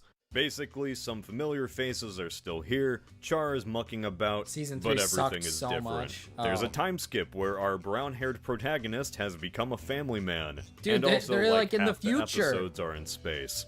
Yeah, gone are the days of really fighting on Earth. Now every episode is on a different planet, Cybertron, or just a barren rock. Now most backdrops are dark skies or alien worlds. Things are kind of future off. For one, yeah, Optimus was gone. What a shock. Replaced now with Rodimus leading the next generation. But so too Hot were the Rod. original showrunners. It's our favorite character, Flint Hot Dilley, Rod. the story consultant of the movie, took over as one of this season's story editors, alongside comic writer Marv Wolfman, who created the Teen Titans, and Steve Gerber, who created Howard the Duck. Now, I have no evidence for any of this, I wasn't in the studio, but I'm pretty sure the tonal change entirely came from these three, especially Dilley. If you watch these episodes in order, you know what I'm talking about. There's a shift in tone. There are still goofy moments, sure, I'll show you yet a hot everything rod. feels a little more bitter. Oh. Not solemn, it's not like the tone is depressing or dark. I wouldn't even call it darker or edgier. It's not like this is the Snyderverse. These adventures aren't any more dangerous than they were in season 1 or 2, but it feels like everyone's reactions to these situations is now different. It's kind of a crazy shift, because we go from happy-go-lucky robot adventures where nobody really thinks about what's going on, to characters being more self-aware, introspective. I don't know how else to describe this. Like, a typical Season 1 episode would have Megatron activating the Googleplex Annihilator or something, and the Autobots are like, "We'll stop you, Decepticons," and they fight without a second thought. Then Season 3 would have Galvatron do the same thing, and the Autobots are like, "Ah, fuck, this guy again." Maybe it's because even the Autobots don't take the Decepticons seriously anymore. They are kind of just there, rebuilding So it's just after kinda- losing the war. they're trying to, They've added like- some new What are they trying to make it into, like, a more, how do I put this, adult-esque, not adult film, but more like what, are they trying to make it evolve with, like, the age of the kids who are watching it, even though that doesn't really make a lot of sense? I feel like that's what they're trying to characters do. to their ranks, of course, mainly coming in shapes of various animals. Garagons fight everybody! I love the Predacons and this dumb Godzilla-looking idiot. At least they're unique-looking, unlike, others. The Decepticons are now controlled by Galvatron's team. They all look the same, so it's kind of hard to keep track of who's who. They just feel There's like just a different people in downgrade charge of of the different original styles. squad of goobers. Cyclonus is probably I mean, the best and of the all of them. the that different includes people Galvatron. kinda Remember made it the worse. dry and They ruined calculating it. tone of Leonard Nimoy? Galvatron really seemed like an upgrade of Megatron as a force to be reckoned with. Remember when I said him shooting Starscream was the top of the mountain for his character? Well, that's because it was. At the start of Season 3, we learned that Galvatron survived flying out of Unicron's head, and he crash-landed on some alien planet. He's still alive! Technically. He's a lot different. I don't know if it was either bonking his head or from the aftermath of Unicron's mind control, but for some reason now, Galvatron is just insane. Oh, neat! Not like insane as a metaphor for just how evil he is. Like, oh man, Megatron's drilling into the planet. What a madman. I mean, Galvatron has actual mental issues that are detrimental to him and his friends. He's paranoid, constantly having episodes. Poor Cyclonus has to be the caretaker to his He's like a insane woman, uncle. bruh. It gets He's so like a bad, woman, bruh. His own team sends him to a therapist on the therapist planet. Unzip me! It's all coming back! Hell, since they couldn't have Leonard Nimoy anymore, he even resorted to sounding kinda like Megatron again, with Frank Welker returning to voice him. Reunite the Decepticons and raise our empire once more! Attack! And I It's guess like a Frank woman on their Welker period, just bruh. decided to make him as funny as possible. But he's going to learn. like a bizarre mix of Megatron and Starscream. While the Decepticons show up from time to time to be a threat, Transformers they have aren't the mental only threat. illnesses. Remember the Quintessons? Well, they were the I need me OCs a of trip to Flint therapy Dille. planet. Imagine True. We could all go on a nice little trip to therapy planet. That's always what happens with these types of shows is when you change like the people who work on the show, it typically never works out well. I don't know why shows really do that in general. Like if it was a success in season 1 and 2, I would just keep the same writers for 3. It would just make a lot of sense that way. as the original overlords of the Transformers and a script for the movie that I'm was washing eventually dishes to scrapped. this. Yet, Hell yeah. Now in many ways, in charge of actually season so 3, awesome. Flint Dille could do whatever he wanted. You better believe those Quintessons were now everywhere. In Why are there season no 3 ladybots? alone, There was they're a ladybot prevalent in that at you could least fuck, but I 11 guess not episodes, a third of the anymore. season. We learned that the Quintessons were the original overlords of the Transformers, just like in the rejected script. He just went with it anyway. Some of you This need was to a lay piece off of lore that Tylenol. remained forever in the series canon. And as much as I'm making fun of him adding his own OC, I love the addition of the Quintessons. To have another alien race in this universe that still holds an eternal grudge against all Transformers is a fascinating idea. And their schemes throughout the season are really just to fuck over everyone. They try to sell doomsday devices to both sides in a war. They try to brainwash everyone in the galaxy to want to kill each other. And who could forget the episode where they wanted to destroy Space Japan?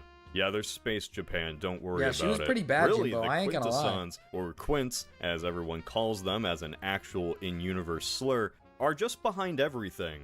They shot JFK. Wake up, people. Wake up. Season 3 really opens up the universe. While the last 2 seasons were just about the Autobots dealing with Decepticon shenanigans, now it's the Autobots dealing with everyone's shenanigans. And they look sick and tired of it. And each episode, the bots kind of just visit another world that... Dude, see, that's such a bad design for a show, though. Imagine making a show and the concept is like, man, these Autobots are they just don't want to do this anymore. Like, what makes it, that doesn't make it fun, though. Like, why would I want to watch a show where the heroes of the show are like, oh man, I really don't want to do this. I don't want to do this. I'm so sick of these people, man. I'm so sick of it. They get like a new job to do and they see what it is and they're just like, oh. This guy, this hot rod guy is the reason why Optimus Prime dies. Goes through like a whole story changing thing. Has to become the new leader and whatnot. And now he has to be, when he becomes the leader, he's like, oh, I don't want to, oh, do I really have to do all this? Do I really have to do this? Has a unique attribute to solve whatever problem it has. There's a planet of pacifists that get taken over by Decepticons because they're just that weak. There's a planet where everyone sings like they're in an opera. There's Space Japan. Is this just Star Trek? How's Not a lot of Japan people like everywhere, season man? 3. And look, I get it. The animation is pretty bad. It was outsourced to Korea, and I'm pretty sure the Philippines. There were many production issues, and the episodes themselves weren't the best written. Even with all those issues, I still think there was another reason, other than the most obvious one. The reason I think a lot of 80s kids didn't like Season 3 that much, and so many regard it as the weakest season, is really because it's just Star Trek, with Transformers, dealing with alien issues, facing off against an existential threat. Hell, Spike and his family even represent Earth now on the galactic stage. Office yeah, Space, since I but brought with up Spike, Transformers. Spike is like I the fuck with coolest Office space Space. guy ever now. I may be going down, but you're coming with me! He's like Flash Gordon. Good for him. All Sam got was dying off screen. Anyway, the galaxy and its various antics are the main focus of Season 3. To every other alien species, Transformers aren't even particularly special. They're just normal-sized robots. Aliens are just huge. Huge to humans, at least. Or humans are just really, really small. As an adult who likes Star Trek, I find all this world building pretty interesting. A set of limited characters dealing with new situations. There she is. Because there she unlike is. the last few seasons, her, the cast for season 3 is pretty limited, which is nice, honestly. We get to flesh out these new She's hella Autobots bad, over a dude. Look longer at that. period of time instead of just switching them out for someone else. And that's something I could easily see kids getting bored of. If you watch a show called Transformers, you're expecting the main plot to revolve around Transformers. Even if all of this had been different, even if the aesthetic was as bright as Season 2, even if every episode still focused on the Autobots and Decepticons, Season 3 was still kind of doomed from the start. All because nobody liked Rodimus Prime. Rodimus Prime. Rodimus Prime. Man, people hated Rodimus Prime. Season 3, I feel like, yeah, I think if Season 3 had Optimus, I think people would have liked it 10 times more than this Rodimus Prime pussy. Prime. A lot still do. F slur. At his worst, he's a loser who killed Optimus Prime. At his best, he's a mistake who got reversed. That word mistake is used a lot for Rodimus. Misstep, misfire, misinput. It was a misinput, calm down! You calm the fuck down! He's not Optimus, and for some, that already is enough to hate him. But even if he Why, she acted got a just chrome like dome, Optimus, bruh. I don't think he ever would have caught on, just because of how he was introduced. If you want the audience to care about a character, this is really the worst way to do it. It set him up for failure. They thought their main demographic of 8-year-olds would go along with this, and shockingly, they didn't. Even to this day, Flint Dille still gets shit for Rodimus Prime. When season 3 started, I just wondered why the decision was made instead of doing, say, like a nice growth arc for Rodimus Prime, that he was just made into kind of a pathetic leader. A lot of fans dislike Rodimus, and Yeah. I am not one of them. They were just straight I like up with him. Rodimus Prime. Yeah, I said it. Okay, look. What? Killing Optimus off was a mistake. I'm not denying that. But just because I dislike that idea, doesn't mean I dislike his replacement. Anyway, it's not a new tie, right? Granted, I also have the hindsight of 40 years. I already know Optimus is coming back, and he'll be in like 20 different shows. This means nothing to me. For me, as an adult watching this, Rodimus is really just an interesting change of pace. He works for me because he isn't Optimus. He isn't Optimus at all. Pre-movie Optimus was, optimistic, the perfect leader who got the job done. Rodimus, meanwhile, is just kind of dead inside. Honestly, he's half the reason the show feels so different in Season 3. And no matter what happens, hold your position! He's fed up with whatever situation he gets thrown into. Like, even he knows how long this series has been going. This has been going on for a few dozen millennia now, and I don't see it changing, do you? It's almost surreal to have a character like this in this series. One who is very blunt and dry. He really doesn't act like a leader. Well, basically, you'll have two choices, suffocate or smother. Or maybe we can dock at that, well, whatever, up ahead. Like, at heart, he's still just Hot Rod, one of the guys, the sibling that had to take control after the death of a parent. And while to some that's what makes them hate Rodimus, to me that's what makes him work so well. He's just winging it. As an adult, Rodimus is hilarious. He has no filter. His personality isn't one of a noble prime, but he also wants to be a noble prime. He wants to one day even be a fraction of the leader that Optimus was. If imposter syndrome was a character, it would be Rodimus. Half the time he wonders if he's even cut out for this. He's full of self-doubt. His own Autobots doubt him. Hot and Rod, he give him wonders that all the time thought if rod. Optimus True had the same Hot Rod, struggles. fuck him to That's death. kind of the theme throughout Season 3. Becoming a leader is something you learn through trial and error.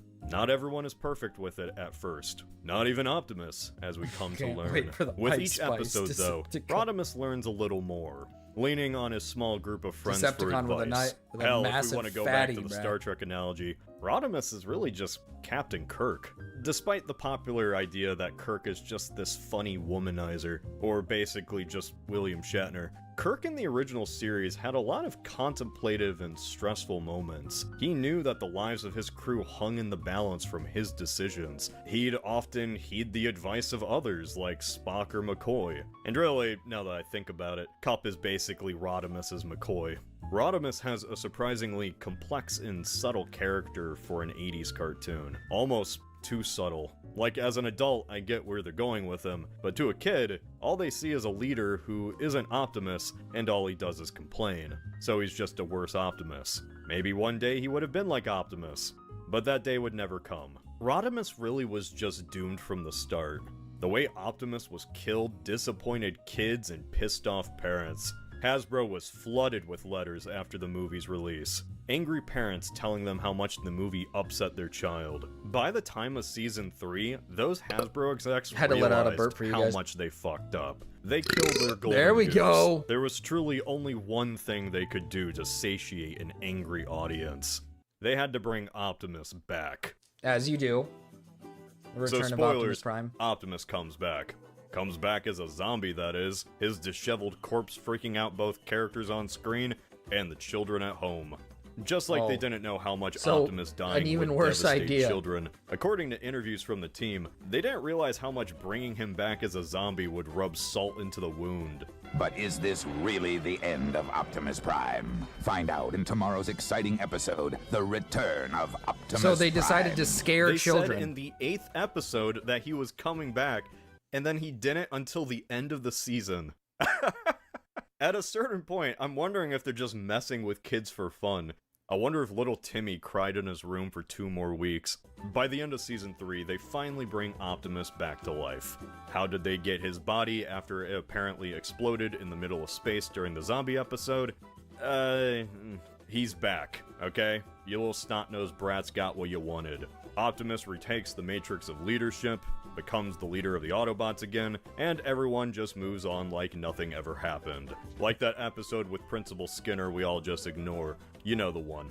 At least you can say that canonically G1 Optimus' story did not end on a hospital bed.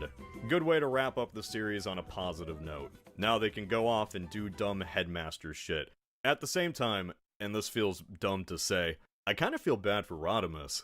Like, he's not real. It's not like this decision put him out on the street or anything. He's a fictional not even, like, character, canonically so he in doesn't the have any future real ones at all? feelings.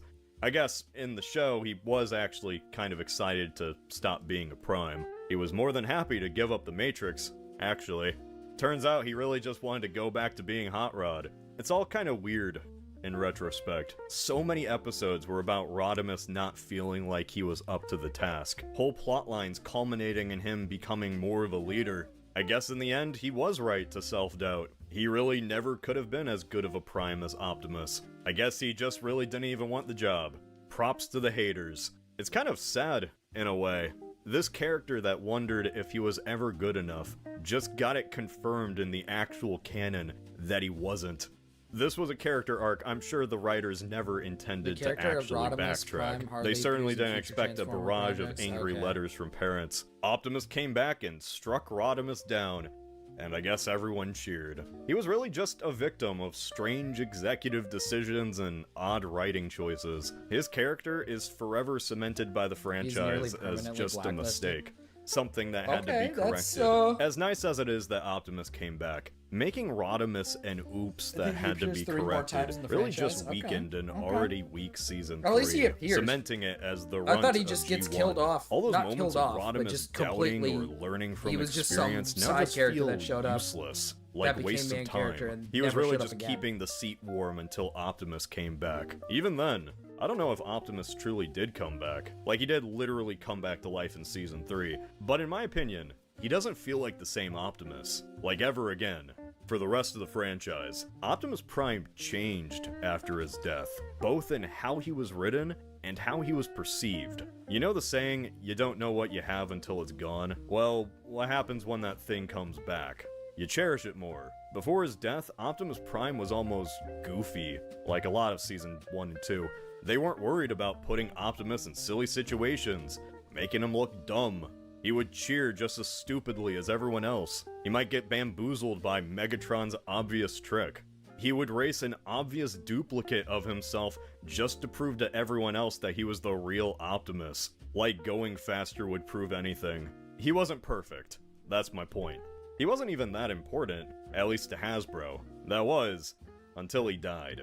After Optimus's death, He wasn't just Optimus Prime anymore. He was Get promoted- Optimus Prime. promoted, He was the quote, most unquote, to important shift- night shift Autobot supervisor. ever. And don't you forget it. He acted differently, more stoic, almost somber, When people are more in referring line to to the G1 future Optimus, they're serious talking about G1 Optimus up- we would know. G1 up Like to the movie. writers now Okay. understood how important Optimus was, and all the characters knew too. It's not like this is necessarily a bad thing. It's not like he changed that much, but it's just different. Maybe I'm just being overly analytical. He was really just back for 6 episodes. Technically there are 4 seasons, but really that 4th season isn't real. They'll call it a 4th season, but it's actually like a 4-episode special. It's about the Headmasters.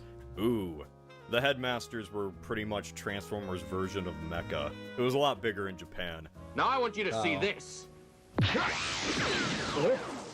How come you missed me? This has been my way of doing things. I fight the way soldiers should.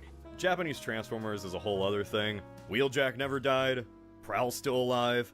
Or at least a version of Prowl. This Prowl's from another universe. There's a whole Japanese Transformers multiverse. I went off this ride, please stop. In America, though, this is how G1 was kind of sputtering out. Headmasters wasn't much of a hit. The toy line was selling less every year. So at a certain point, Hasbro called it quits. In America, Transformers G1 came to an end. Though it did end on a high note. In the very last episode, Cybertron is reawakened. After millions of years of war, the planet receives enough energy from the sun to be turned back on. The whole planet turns gold, Cybertron's original color. I love that Cybertron is actually meant to be They made it warm and clear how bright important he instead was of and how the hard it dull was gray to we think of it recapture as. the- Ultimately, the planet and the Transformers the right are feel to saved him. all Thus because ends of the G1 Spike, era. the human Damn. that they saved at the start of the series gets to repay the favor. So, G1 and the end of the series ends with Optimus Prime alive, the Autobots winning the war, and Cybertron starting a new golden age. Might have had a rocky path along the way, but at least it stuck the landing. Honestly, that's better than most shows these days. Here's the thing. I've been talking about the Transformers movie in some way or another for like an hour or so. I've told you everything. Everything, except that it was a box office bomb. Yeah, the first Transformers movie, the one referenced everywhere in the franchise, came in 14th on opening weekend. Eventually, it'd Damn. become a cult classic. Ironically, despite this film being made for the big screen, most people still only watched it at home. Think about that. At the height of G1's popularity, 80s? when toy sales were the largest, It was mostly watched at home in the 80s? That's crazy when it was a to me. phenomenon for a I gotta certain watch a age Transformers demographic, movie marathon. the movie Thanks a made lot, absolutely Marcus. no Of impact. course. It Yeah, didn't of even make course, a Nate. ripple in the water. The damn pebble phased through the surface like the collision was turned off. Just kind of gives perspective on this entire thing. Maybe it's because Transformers G1 was just that wacky robot show. It's disjointed. Characters appear and disappear at whim, plot holes are abound, but at the same time, I love it. I love when a series goes absolutely insane with its ideas. I like that they try something new even if it doesn't work. I've become more of a Transformers fan watching this broken cartoon from the 80s than I ever did watching the Bayformer films. Ironically, the cartoon has made me enjoy the Bayformer films more, to a certain extent. Like, this scene in 2007 is straight out of G1. I 100% could see Season 2 Optimus saying, "My bad." Oops, sorry, my bad. Despite having some of the highest grossing films of all time, Transformers is ultimately a series meant for TV. Its stories work best in 30-minute intervals. In many ways, Really? just like Star Trek. I like the Don't go in expecting I like the Michael Bay movies. I know that some of them aren't really the best, but it's just kind of that how do I put it? It's like that intense action. It's like the stupid intense action, unnecessarily intense action that I just love about some of those movies. the best or expecting the worst. Really just go in not expecting anything. Trust me, you'll be surprised by something eventually. A character you've never heard of might become your favorite. The film An is so episode boring to concept me. might spark your imagination. Or you Which might one? see something so stupid you can't help but laugh. I remember Honestly, liking it's the gonna cartoons. be mostly Oh. that. Most importantly, Miri, though, you're that watch it old? with the mindset of being in the 80s. Because at one point, I guess this was that's fair. probably Action the films aren't coolest really- thing in the world for some Some kid action movies are in just boring as 1984. fuck. Maybe, if you remove your modern lens, you might see that perhaps with G1, there's more to it than meets the eye. No, wait, don't! You ever watch The Hurt Locker, Marcus? I have not watched The Hurt Locker. Alright. That was a big watch. That was a big watch. A biggin, if you will. But we're gonna do this. Now give me a second. I'm setting it up because Big Aaron, he paid for this. Alright, he paid for this. So we're gonna let him have his songs. Depending on how long the song takes, we'll either have enough time to finish this up or I gotta go. I ain't missing a second, bruh. I ain't missing a second, bruh. Stop doing the music, man. Stop doing the music, man. And I didn't know. It literally is him. Hold on. I gotta hear that lyric just one more. Okay, I see how he did it. I see what he did there. He said bone digger. Bone digger, bone digger. It's not the N-word. It's not the N-word. He says bone digger. Ah. Digger. Goddamn digger. Friggin' diggers. So sick of these damn diggers. So sick of these goddamn diggers. Big Aaron, did you have any more did you have one more song for me, man? One more song for me? One more song? Question mark? Question mark? One more song? Let's fix this up. If not one more song, I'm going to go back to reacting to... am I going to have time?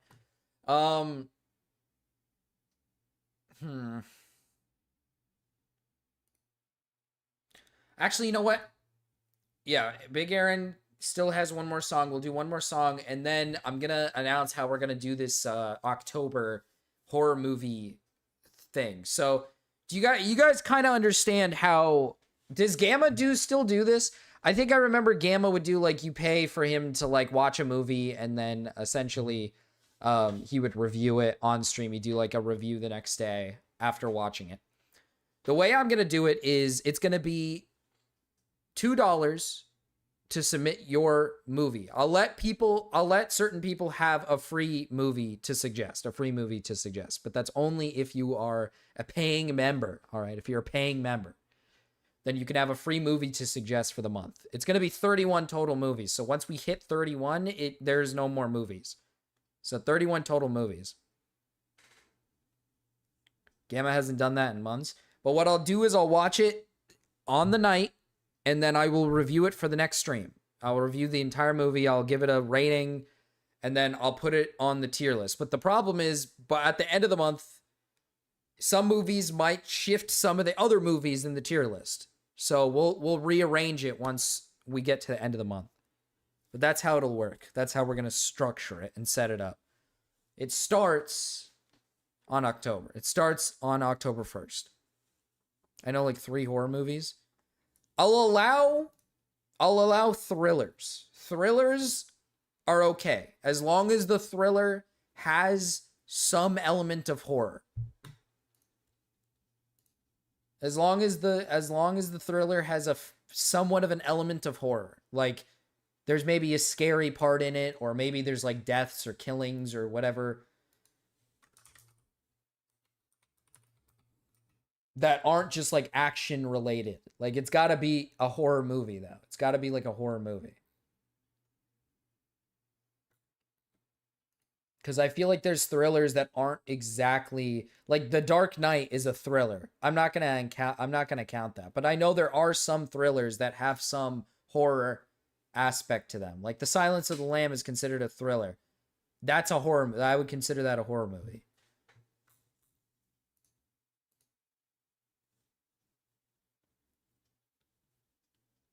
I'm just waiting on Big Gawain. I'm just waiting on Big Gawain to be brutally honest with you. Actually, I don't know why the fruits are gone. Why did I get rid of the fruits? I got rid of the friggin' fruits, bruh. I got rid of the friggin' fruits. Purple Parry Gaming did a song. Or he didn't do a song. Why did I say that? That was a weird noise. He didn't do a song. He did an apology video. That video was fucking awesome. That was actually pretty good production from Purple Parry. Pretty good production from Purple Parry. I'm like pretty surprised. It was like really nice. Like the camera quality was really nice.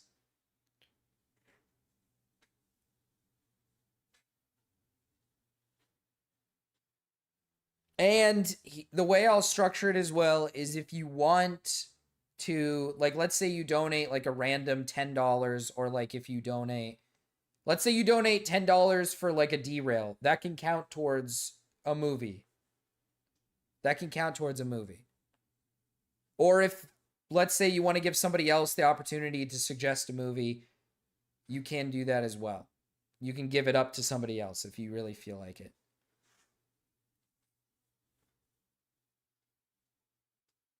I'm just waiting on the big one.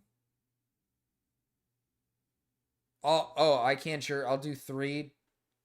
Don't next stream. That okay? Oh, you already said songs next stream. Yeah, that's okay. Well, if that's the case, chat, I'm gonna get going. I gotta move. Oh, he already did. Oh, wait, what is this? Been instrumental. Why is 9/11 happening? All the people burning in the buildings, jumping out to save their lives, only to end up with a grave and no wife. Okay. 9/11, 9/11, no. Oh. I'm always around when a disaster happens. Yeah, we're talking about this man named Wyclef. All he does is fucking wax his black chest, plays a guitar and sings with a Rasta accent. I know he's faking it, but people go past it. They don't care because they think he's talented, but I can tell you right now, he's just a fucking squid. He squiggles. He's like one of the snorks, man. He's got a long nose and he lives in the ocean. I saw him once working Hurricane Katrina, 9/11, and all the things in between. He likes to fucking save lives. Yeah, right. He's fucking cutting it off the top, all right? This guy's scamming more charities than the fucking gay singers from the Black Eyed Peas. It's a Super Bowl, man. This guy's super old. All I want to do is fucking take a knife and fucking slit his throat. Jesus. Yeah, he wears a nice-ass chain, and he's got muscles, and his face is kind of lame, but he's all right, right? No, he fucking sucks. Any black guy who plays the guitar is a fuck God. I bet he's fucking lying. All he does is look at me with those sad puppy dog eye-ins and nimes. He eats dog food. Yes, I'm pretty positive he eats dog food. I saw him eating a bowl of dry food. He said, Mike, can you please put some wet food in here and mix it up? Damn it, I sort of like a nice little mix. I said, why are you in my house? This is really freaking me out. It's sick. He said, that's okay. I'm Wyclef Jean. I said, please, you got to get the fuck out of my home. He said, oh no, I live here now. I bought this place 7 years ago when you weren't home. I said, get the fuck out of my house before I call the cops. The cops will do nothing. Yes, they will watch. He said, no, they won't. I promise. I've got the cops in my back pocket. I fucking promise. I said, get out of my house now, or I'm taking my guitar and banging you over the fucking head plow. He said, oh, don't worry, I can't die. I've been a ghost since the year 1985. And then I took out my gun. Okay. I cocked it twice, put pull bullets in it, and called Miami Vice, but they never showed up. Wyclef never died. I took my dog food and buried Wyclef alive. He said, I'm coming out from the grave, and a zombie hand emerged, and it looked like a slave. And I said, oh man, I gave it an oar, and he started rowing, and that's how I turned my house into a whore. Oh, 9/11, such a good day. Such a good day. Such a good day. Yeah. His nipples protruded out of his chest, and then he came out of the coffin. I thought I was dead, but he said, hello, hello, I am a spirit. I'd like to rip off your earrings and tear it. I said, Wyclef, I'm not a gay fag like you. I don't wear earrings, and I'm also not a bad Jew. And he said, oh no, I'm here to sing a song. Let me show you, I've got my bong. I said, I don't smoke weed, I think it's for N-words. He said, oh my God, you can't say the N-word. I said, yes, I can. He said, no, you can't. I took out my gun and I shot him in the head, and he died, but somebody again came back to life. I couldn't stop it, so I grabbed my kitchen knife and stabbed him 5 times like Artie Lang's stomach. This guy wouldn't die, but eventually he plummeted back into the grave where I buried him the next day. He came out and then he just fucking said, hello, hello, hello, hello. Let's save the white children and the black kids go. We just want some milk. We just want some milk. I said milk. Yeah, milk. We want some milk. You want milk? Yeah, Eminem milk. could never. We want some milk. The black kids, I guess they want milk. I didn't know what to do, so I've just fucking left the house again. God damn it, I fucking roundhouse kick to his stomach and abdomen. He said, oh no, my stomach. Okay. Jesus. Well, I guess that's the end, chat. We'll cover this one tomorrow. We'll cover this one tomorrow and the rest of this one tomorrow. These should be good watches for tomorrow. And yeah, I guess I'll see you guys tomorrow.